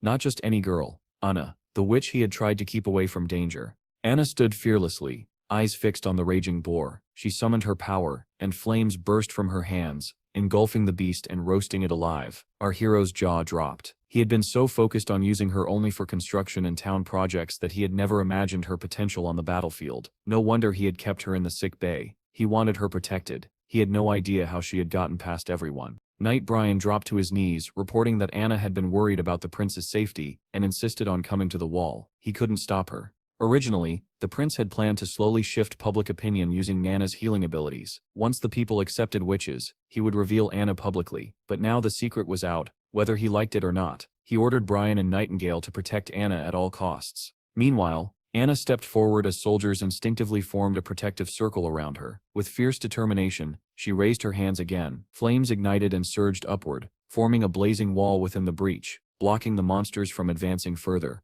Our heroes stood stunned by her magnificent display, but the monsters kept emerging through the fire. Their eyes met, and in that moment, the prince knew exactly what he needed to do. He grabbed the knight's gun and began firing at the monsters, aiming straight for their heads. His sudden burst of courage shocked everyone. Raising his weapon high, the prince rallied the troops, commanding them to ready their spears and charge. His voice echoed across the battlements, urging them to defend their wall and protect Bordertown. The soldiers roared in response, filled with new determination. Together they fought fiercely until the last wolf fell, riddled with arrows. Only then did the soldiers finally savor their victory. The knight was astonished by how effectively they had defended their territory, but as the adrenaline faded, the prince suddenly remembered Anna. Panic washed over him. How was he going to explain her identity as a witch to the civilian army? He frantically searched for her, but then something surprising caught his eye. The soldiers weren't calling her a devil or a cursed being, they were showing her respect, gratitude, admiration. Her fiery power, terrifying as it was, had earned their trust. Anna approached the prince, completely drained from the battle. She barely managed a few steps before collapsing into his arms. The scene then shifted to Clearwater Port at Garcia's residence, where the third princess received shocking news. The king was dead. According to the letter, their older brother Gerald, the first prince, had been accused of assassinating him, and was now imprisoned. They claimed the king hadn't died by suicide, but had been executed under the orders of the officials. Garcia's knight was completely thrown off and found the entire situation far too suspicious. After a moment of hesitation, Garcia admitted that her brother Gerald could be foolish at times, but he certainly wasn't foolish enough to wish for death. She explained that Timothy was trying to shift the blame onto Gerald to deceive the public, but taking full control of Greycastle wouldn't happen overnight. She had adjusted her plans accordingly.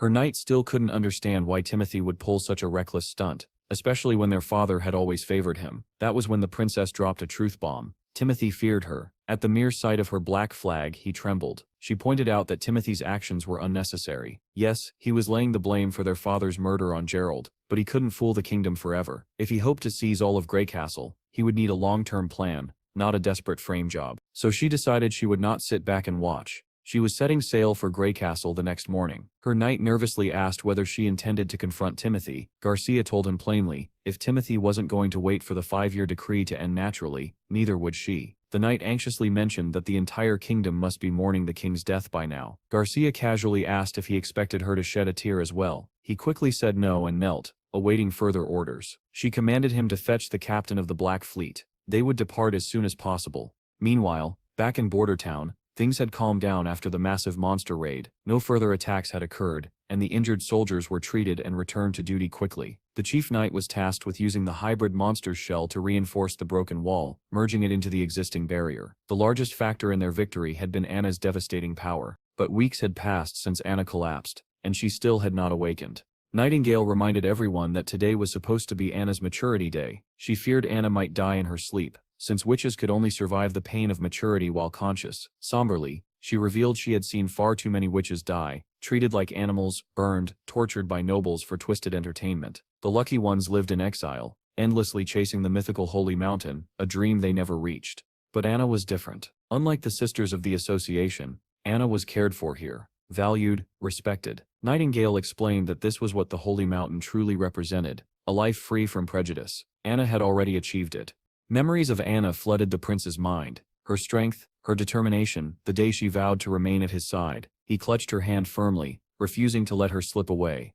As midnight struck, Nightingale sensed the start of Anna's maturity. Magic pulsed within her body. A candle nearby began glowing with an eerie green light, startling the prince. He wondered whether it was the influence of demonic spirits. Yet nothing seemed to happen to Anna herself. Suddenly the candle's flame shrank to a faint spark, triggering a wave of panic, especially for young Nana. Then the flame flared back to life, glowing brighter than before with vivid green energy. And then, without warning, Anna opened her eyes. Everyone froze in shock. Prince Roland rushed to her side asking how she felt. Anna seemed perfectly fine. She reached out her hand toward him, and the prince braced himself, only for a flame to flicker to life in her palm, glowing that same vivid green. Everyone stared, stunned. Gathering his courage, the prince carefully reached out to touch the flame, and the scene shifted abruptly to the office, where our heroes sat in complete shock. Nightingale had just informed him that she was planning to leave Bordertown. She explained that Anna's awakening was miraculous in more ways than one. Not only had Anna survived maturity, but she had also survived demonic possession, something unheard of. Nightingale added that Anna's new green flames responded perfectly to her will. She could control their temperature, shape, and movement within a radius of 5 meters. Still, Anna had somehow avoided the excruciating pain that came with maturity, which Nightingale found baffling. The prince theorized that Anna must have depleted her magic completely during the battle at the wall. With her magic tank empty, the pressure inside her body wouldn't have built up enough to cause unbearable agony. Witches normally kept their magic hidden, causing it to accumulate dangerously before maturity, like a pressure cooker waiting to explode.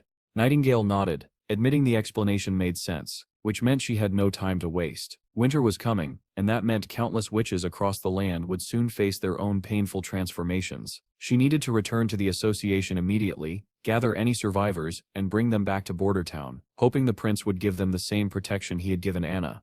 But Roland urged her to stay, at least until the demons stopped appearing, and the weather settled. Nightingale smirked. Arriving at the association even a day early could save lives, she said. Besides, the demons wouldn't detect her. She would be fine. And with that, her departure was set. The prince then asked Nightingale about her own awakening, but she brushed it off, explaining that spring was beginning and she had long grown used to the pain. Still, he advised her to take care on the road. After offering her respects to Roland one last time, she vanished abruptly as always. Her sudden disappearance, as usual, unsettled him. He had never gotten used to her habit of appearing and disappearing without warning. Left alone, Roland sank into deep thought. If his theory about witches was correct, it could change everything, but his reflection was cut short when he glanced at his impossibly long list of pending tasks. Just as he wondered where to begin, his consultant burst in with urgent news. A messenger from Longsong Fortress had arrived. The ambassador was unusually anxious. Roland immediately sensed something was wrong. His suspicions were confirmed when he read the message. The king was dead. The ambassador quickly clarified that he had come under Duke Ryan's orders. The 5-year royal decree had ended, and Timothy Wimbledon was now recognized as the new king of Greycastle. Then came the final revelation. Timothy intended to reward Prince Roland with new territory and a new official title. Roland was stunned. Moments later, his consultant expressed sorrow over the king's death, supposedly at the hands of the first prince, and asked what their next move should be. Roland answered that the entire situation felt suspicious. He intended to make decisions only after observing the movements of his 2 sisters. He admitted he knew little about the 5th princess, but he was sure she wasn't the type to take reckless risks. Following her lead seemed logical. He also suspected chaos would grip the capital during this power shift. Their top priority had to be securing the safety of their families. He ordered the consultant to instruct the chief knight and castle staff to write letters home and have their families escorted to other towns for protection. The consultant thanked him for his consideration. Roland then announced more changes. He would stop exporting metals, and would sell only gemstones and minerals to Willowtown. He wanted the metals for himself to build more machinery. Additionally, he planned to recruit more civilians into the army and expand military training. In a way, the ambassador's news had become a blessing in disguise. Roland felt confident that simply staying in Bordertown would eventually draw trouble, especially from Duke Ryan of Longsong Fortress. After the months of demons, Ryan would no doubt attempt to extend his influence into the Western Territory under the new administration. But that was precisely what Roland wanted. His top priority was industrialization, and what he lacked most was manpower. Bordertown had barely 2,000 people, far too few to fuel his expanding projects.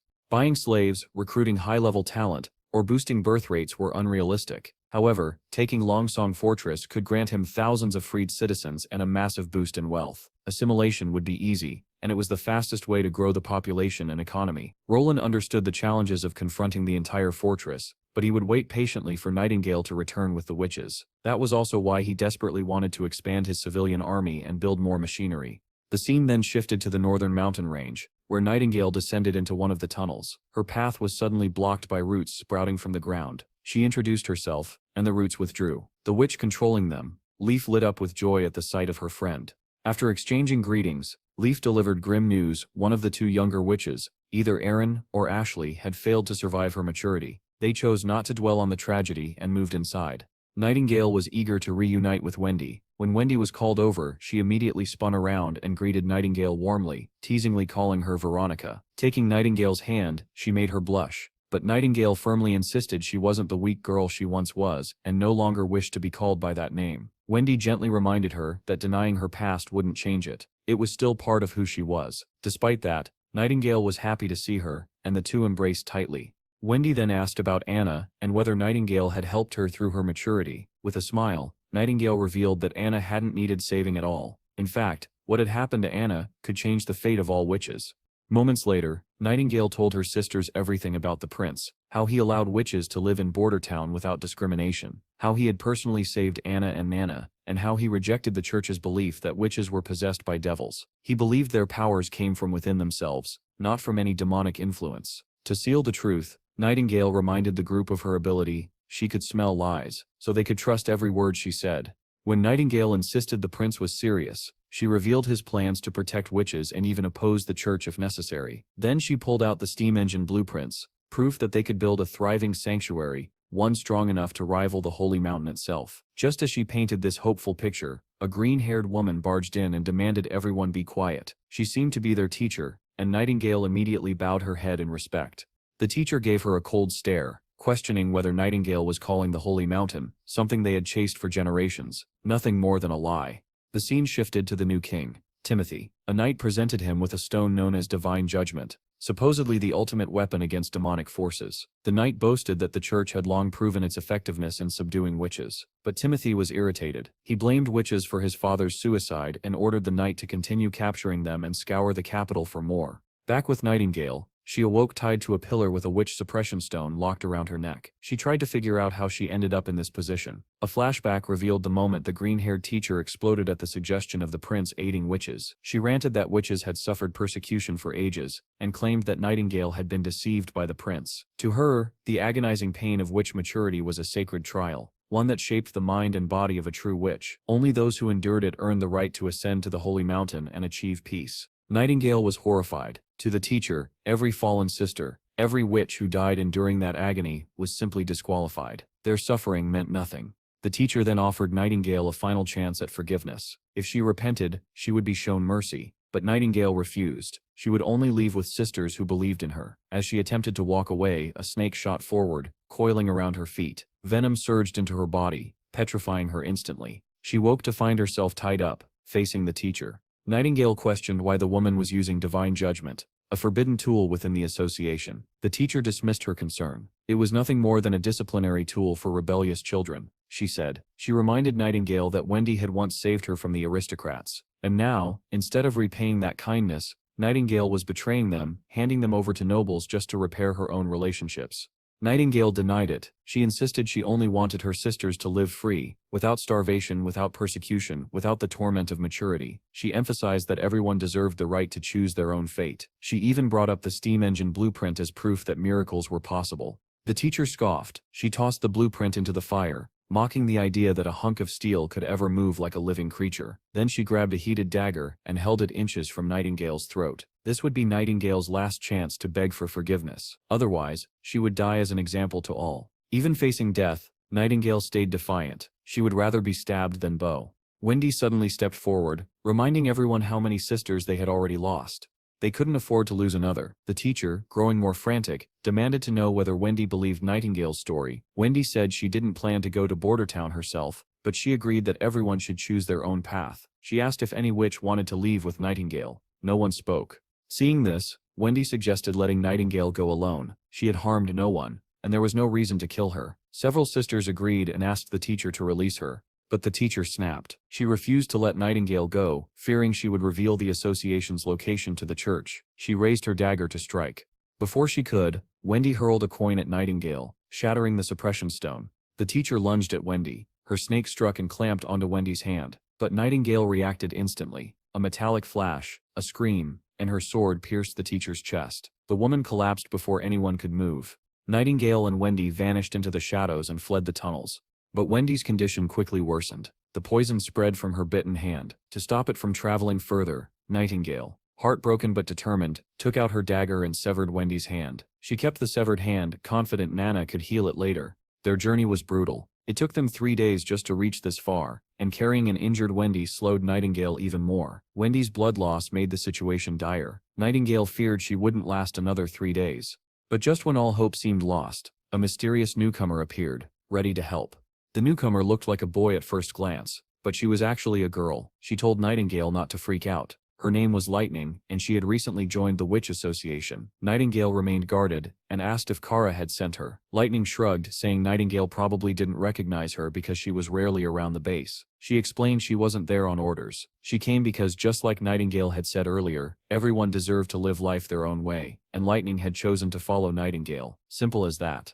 She added that she was thrilled by all the machinery and explosive dynamite Nightingale had talked about. She was an explorer at heart. After all, confused, Nightingale wondered why someone who loved adventure so much would join the association. Lightning explained that searching for the Holy Mountain was an adventure in itself, though the association was mostly about books, and Kara always had her nose buried in them. Nightingale asked if Lightning could fight. Lightning proudly said she could, and she could fly too, or so she thought. With Wendy slung over her shoulders, she struggled to stay off the ground. After a long moment of effort, she finally managed to float slightly. As they traveled, Lightning asked how long Nightingale had known Wendy, mentioning how Wendy had called her Veronica back at the base. Nightingale confirmed they went way back. She revealed that before joining the association, she had lived in Silver City where people treated her like a puppet. Wendy had shown her what it meant to truly live.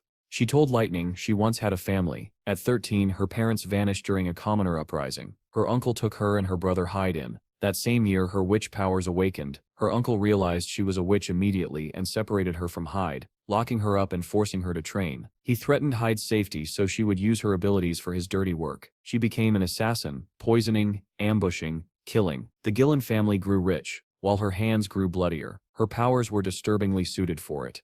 When she finally reunited with Hyde, he rejected her coldly, saying he wished he didn't have a witch for a sister. Heartbroken, she survived maturity alone. Her powers intensified, enabling her to break free. She killed her uncle and fled, lost in the world. Then she found Wendy, the first warmth she had felt in a long time. Wendy took her to the association, where Kara provided solace for their wounded souls.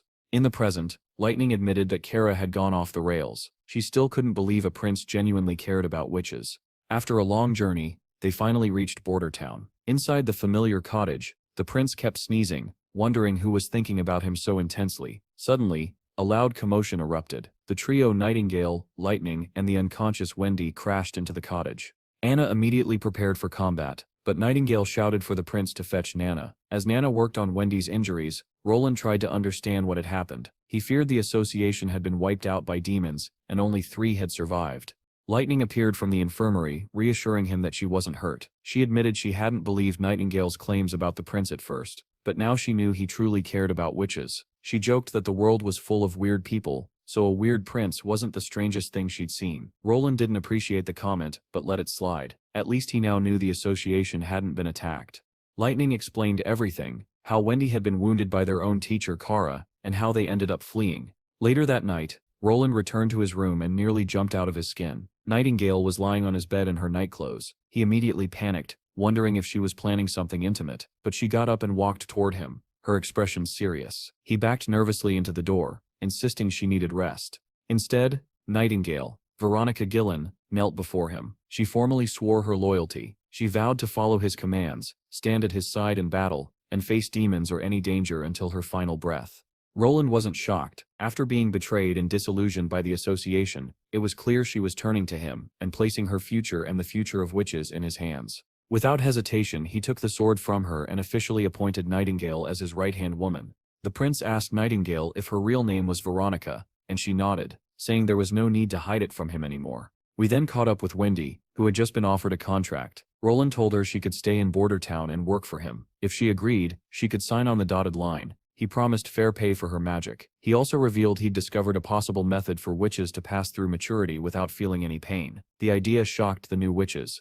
Outside, Roland admitted it was just his theory. He explained that witches were vessels for magic, and as they grew older, their magic accumulated until it overflowed during maturity, wreaking havoc on their bodies. He pointed to Anna as an example of someone who survived that transition. He dismissed the church's belief about demonic possession as nonsense. Instead, he proposed that witches could ease their pain by continuously releasing magic, which would prevent dangerous buildup.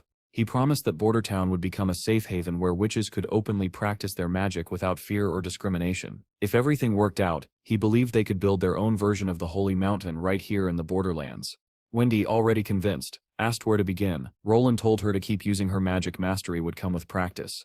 While Roland got busy training the newcomers, Nana and Anna had a quiet conversation. Nana admired Wendy's wind magic and lightning's flying, which had helped save Wendy's life. Anna was thrilled to have more sisters around, but Nana teased her, pointing out how warmly Nightingale seemed to look at Roland. Anna didn't get what she meant, but Nana warned her that if she didn't make a move soon, Nightingale just might win the prince over. Suddenly an alarm blared. Something was wrong. A report came in. A demon monster had appeared. Roland rushed to the wall, joining the soldiers. He strained to see the creature, but nothing was visible at first. He wondered if it was a false alarm, but the hunter who raised it insisted he look closer. As the mist thickened, a dark, shifting blob came into view. When Roland focused, he froze. It was a hybrid monster. The hunter revealed it was the same one that nearly killed him years ago. Roland pieced together the truth. This creature was no ordinary beast. It had intelligence. It retreated when endangered. It survived for years. It learned. When the beast reached the wall, it halted. Everyone grew tense. Without warning, the monster launched into the air. Roland shouted for his soldiers to attack, but the creature was already airborne. It landed directly on the wall above him, smashing into its weakest point. That confirmed his suspicions. This monster was thinking. Once it breached the wall, soldiers reported it was heading toward town. Roland ordered his 2nd Civilian Division to follow him, while the backup division held the line. He marched toward the town, regretting he had underestimated the creature's cunning. When they finally reached the site, they were greeted with horrifying news. The monster had already devoured someone. A trail of blood snaked across the ground, sending a chill down Roland's spine, but he forced down his fear and commanded everyone to stay sharp. Moments later, the monster emerged again, snatching another civilian. Soldiers hesitated. They couldn't fire without risking innocent lives. Iron Axe quickly ordered them to take higher positions. Soldiers scrambled up rooftops, aiming from above. They fired, their shots grazing the monster's oversized skull but missing the vital point. The creature turned, glaring furiously. Before it could attack, Iron Axe rushed in and fired at point-blank range, blowing its head apart. He finally avenged the innocent lives the creature had taken. Meanwhile, far to the north near the Hermes perimeter outside Grey Castle, another threat loomed. A colossal, mutated creature crawled toward the towering defensive wall. The knights atop the wall trembled as it approached. When it finally climbed onto the rooftop, it drooled heavily, its eyes lighting up at the sight of the humans nearby. Without warning, the monster opened its enormous jaws, unleashing an entire army of creatures pouring out of its belly. The soldiers realized they were trapped. With nowhere to run, they broke into a desperate sprint, fleeing in the opposite direction as the horde surged forward. A creature soared overhead, shadowing the fleeing soldiers as they raced toward the inner city's north wall. When they finally reached the gate, they had no choice but to wait for it to open. The young woman with them revealed that the entire outer city had already fallen to the monsters. Their objective now was to defend the church, but with only a handful of soldiers and an army of hybrids at their heels, it looked like a hopeless task.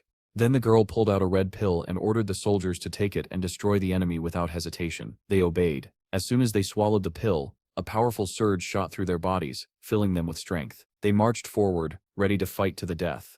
But before these reckless soldiers threw themselves into certain doom, the gate finally slammed open. A cocky figure strode out, announcing himself as part of the Judgment Army. Fully armored knights followed behind him, their heavy plate gleaming like they were elite warriors straight out of legend. The woman stared in disbelief. She had no idea who these so-called Judgment soldiers were, and she doubted mere humans could stand against hybrid monsters. But she was about to get her answer. As the monster and the Judgment Army clashed, the flying beast swooped down. One knight grabbed its enormous claws mid-air, while another took his stance and hurled a spear with godlike speed. The spear pierced straight through the creature's skull. The woman was stunned. Their speed and strength rivaled the hybrids themselves. As these terrifyingly powerful knights tore through the monsters, the scene shifted to a church spire, where 3 archbishops watched the battle using a telescope. They were pleased to see the monsters falling. Archbishop Ton noted that the worst part of the fight had already passed. The reinforcements sent by the 4 great kingdoms had been completely annihilated. Archbishop Heather chuckled, mocking the kingdoms for sending thousands of soldiers who became nothing more than cannon fodder. To her, this proved that the kingdom's forces could never compare to the church's mighty Judgment Army. A 3rd archbishop interjected, however, reminding them of the cost. Many Judgment soldiers had died, and they had used a massive number of the red pills, the same pills that formed the core of the church's military strength. Tun gritted his teeth. He insisted they had no choice. The beasts of the wasteland had risen exactly as foretold in scripture. He warned that unless the continent unified, complete destruction awaited them. Heather scoffed, arguing that humans were just as monstrous as demons, so wiping them out might not be such a loss. Her irreverence enraged the old archbishop, who snapped at her to stop her blasphemy and defiance of God's will. Heather simply shrugged, pointing out that God never promised humanity's survival. She even questioned whether God cared more about humans than demons. The old man bristled but stayed silent, perhaps because her words struck too close to the truth. Even Archbishop Maine, though quiet, privately agreed with her, but he also believed the only ones God favored were the victors. Back in Bordertown, they laid the fallen soldier to rest. Roland gathered everyone and announced they were there to honor Mr. Aggie of the 2nd Civilian Division. He spoke of the man's bravery and sacrifice in protecting their home before giving him a final farewell. The soldiers covered the grave with earth. Chief Knight Carter was deeply moved. He had never seen someone of noble birth honor a commoner so sincerely, especially one whose name he hadn't even known. Roland explained that it felt right. Bordertown had never held proper funerals for those killed by monsters. They deserved more than unmarked graves. Funerals, he said, were not only about decency, they strengthened morale. When people remembered what they were fighting for, their resolve grew stronger. He wanted to ignite that resolve. As they talked, the fallen soldier's wife appeared with her 2 children. The men wondered how she would survive now, but a bald soldier reassured them she would receive her husband's wages, extra compensation and essentials. While they spoke, Vice Captain Vanner suddenly sensed something nearby. When the bald man asked what was wrong, Vanner said he felt a presence, but dismissed it as his imagination. Back at the cement-making cottage, Roland checked in with Anna about the progress on the blunderbuss barrels. Anna sweetly explained that thanks to the new steam-powered boring machine, the blacksmiths could handle the heavy work. Meanwhile, lightning bounced around the forge like a hyperactive spark, bombarding the blacksmiths with non-stop questions about everything she saw. They could barely keep up. Roland had been wondering why he hadn't seen her around lately. Now he understood. And judging from her excitement, he already had another project in mind for her. Roland showed Anna a rough sketch of a 12-pound gun, a massive weapon he planned for their sweet Nana to use one day. He dove into the technical details of how the weapon functioned, but everything he said went completely over Anna's head. Then he instructed her to use 2 holes in the ground as molds to cast cannonball dies. Anna got straight to work, pouring molten metal into the molds. Roland warned her not to look directly at the glowing hot metal. She immediately squeezed her eyes shut, which made Roland blush. He stepped forward to wipe the sweat from her face. It was hilarious. Despite the freezing temperature, both of them were sweating. The knight nearby clearly saw that this was more than just a prince wiping sweat from a worker. Roland's red face made it obvious, and Anna was blushing too. Meanwhile, someone else was watching. A man stood hidden nearby, horrified by what he was witnessing. The 4th Prince of Greycastle, openly sheltering witches. He sprinted away, determined to report everything to the new king. This was the presence Vanner had sensed earlier. A spy sent by Timothy. The man couldn't wrap his head around what he had seen. Witches treated like normal citizens. A giant wall that seemed to appear out of nowhere. Metal sticks used to shoot demons. It was all so bizarre he almost believed the town was cursed. If the pay hadn't been so high, he would have never agreed to spy on this nightmare of a place. Too bad for him. He was terrible at spying. In the background, Vanner spotted him immediately and shouted for him to halt. Word spread like wildfire. They had caught a spy. The terrified man had no idea what to do as angry townsfolk swarmed around him. All he could think was that the 4th prince must be dabbling in devil magic. Inside the castle, Roland's consultant was tearing his hair out again. The prince's newest demand? Buy 2 boats, but don't hire captains or crews. How am I supposed to sail them? The old man yelled, completely exhausted from Roland's impossible orders that somehow always worked out. A knock interrupted his despair. A soldier announced they had caught a rat. Cole, also known as Groundhog, a spy sent by Prince Timothy. He had lived under a fake identity for months. They found money and letters on him, and he was now being interrogated. The consultant coldly ordered them to extract every drop of information and then execute him. This wasn't even the first spy. They had caught 4 already. Roland had anticipated more spies would come. He instructed the consultant to spread a rumor that someone was trying to sabotage the food reserves and offered rewards for turning in suspicious individuals. The consultant was endlessly amazed. In his eyes, Roland was a brilliant devil, fearless even of the stone of divine judgment. Back in the Greycastle capital, Timothy asked about the responses to his decrees. None had replied. His advisor reported that the 4th Prince, Roland, sent a message saying he would return once the months of demons ended and his people were safe. Worse, Roland still referred to Timothy as prince, not king. Timothy scoffed, labeling Roland a fool for rejecting his generosity. He had intended to offer Roland land and comfort. Instead, Roland insisted on opposing him. Timothy asked about the 3rd and 5th princesses. His lackey reported the 3rd princess was missing, gone with her butler and servants. Timothy face-palmed. Despite their differences, he didn't want commoners harming his sister. He then asked about Garcia Wimbledon, the stubborn pirate. Before the advisor could answer, a knight stormed in with breaking news. Garcia had defeated Duke Joseph's forces at the southern border and seized control of Hawk City. The revelation horrified Timothy. It worsened when the knight added that Garcia had crowned herself Queen of Clearwater, backed by the local dukes, and the entire southern half of Greycastle had split away. Down by the river south of Bordertown, two exhausted captains were dismantling the giant cannon they had just assembled. Both men complained bitterly. It was insanely heavy. The chief knight wondered aloud why he was stuck guarding such a monstrosity. No one could move it, let alone steal it. Roland sighed and explained that this wasn't just a weapon. It was a masterpiece forged from blood, sweat, and steel. He couldn't understand why no one else appreciated its beauty. Lightning, on the other hand, was thrilled. She eagerly asked to clean the barrel, and Roland gave her permission. She practically skipped toward it, happy as ever.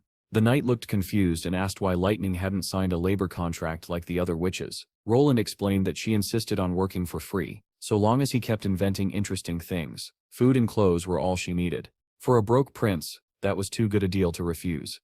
After Lightning finished cleaning the cannon barrel and proudly reported it was empty, she bounced in place, eager for the next step. Roland reminded the soldiers of the basics: always check the barrel first to ensure nothing was stuck inside. Next came the gunpowder, packed tightly, followed by the cannonball pushed down firmly to eliminate air gaps. Finally, they inserted the fuse.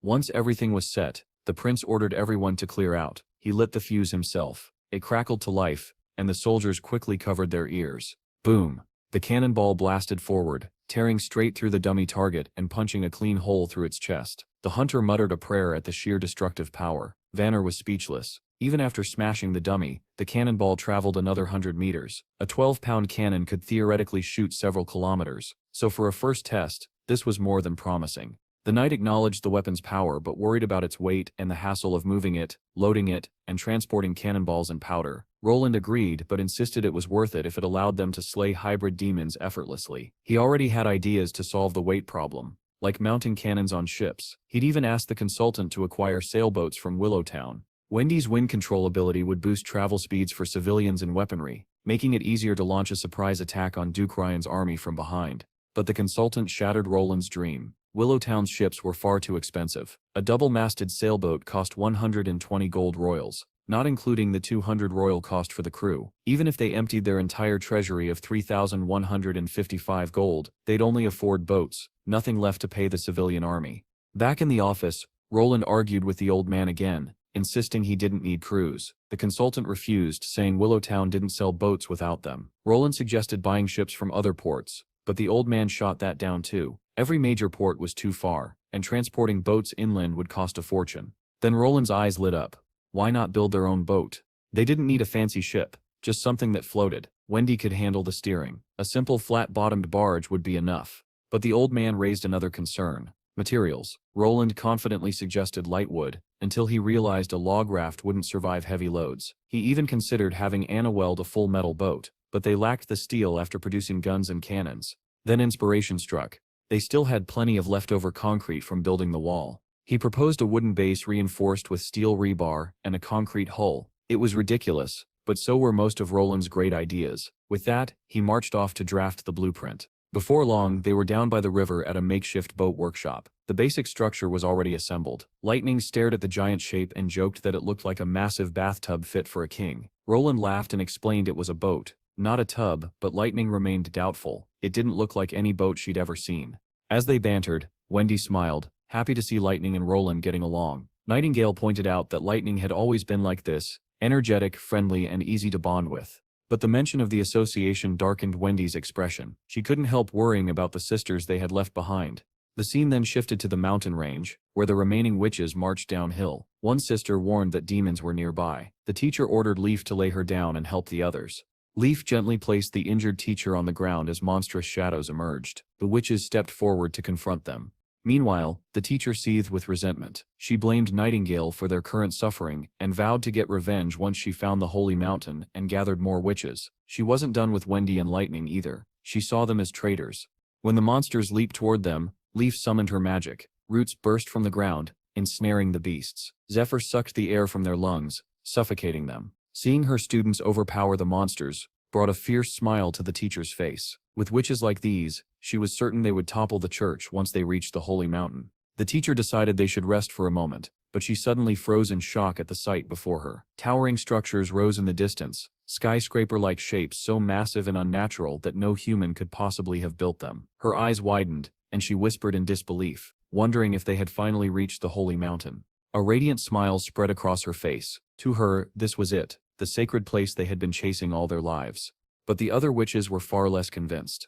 According to every book they'd ever studied, the holy mountain was supposed to be serene, peaceful, and overflowing with life. What lay before them now looked nothing like that. An eerie, desolate landscape dominated by colossal monoliths. Leaf, still uncertain, tried to speak, but the teacher was already losing herself in excitement. She insisted these towering shapes were proof they had found the holy mountain at last. Leaf hesitated to argue, remembering what the teacher did to Nightingale for disagreeing. She knew opposing her again could be dangerous.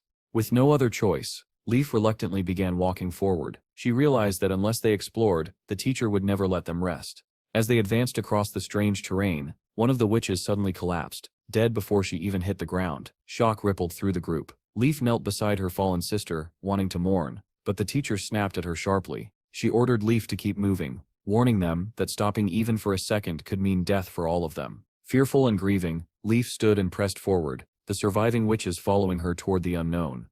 At nightfall, Leaf breaks down in tears, torn between grief and the teacher's urgent commands. The teacher insists that staying here any longer will only invite demon attacks, so they push forward. But soon another witch realizes the mountain they had been heading toward has completely vanished. The sight shocks the teacher, who, let's be honest, behaves more like a tyrant than a caring leader. She sinks into despair, recalling a city that appears like an unreachable illusion in the sky, fading every time the sun sets.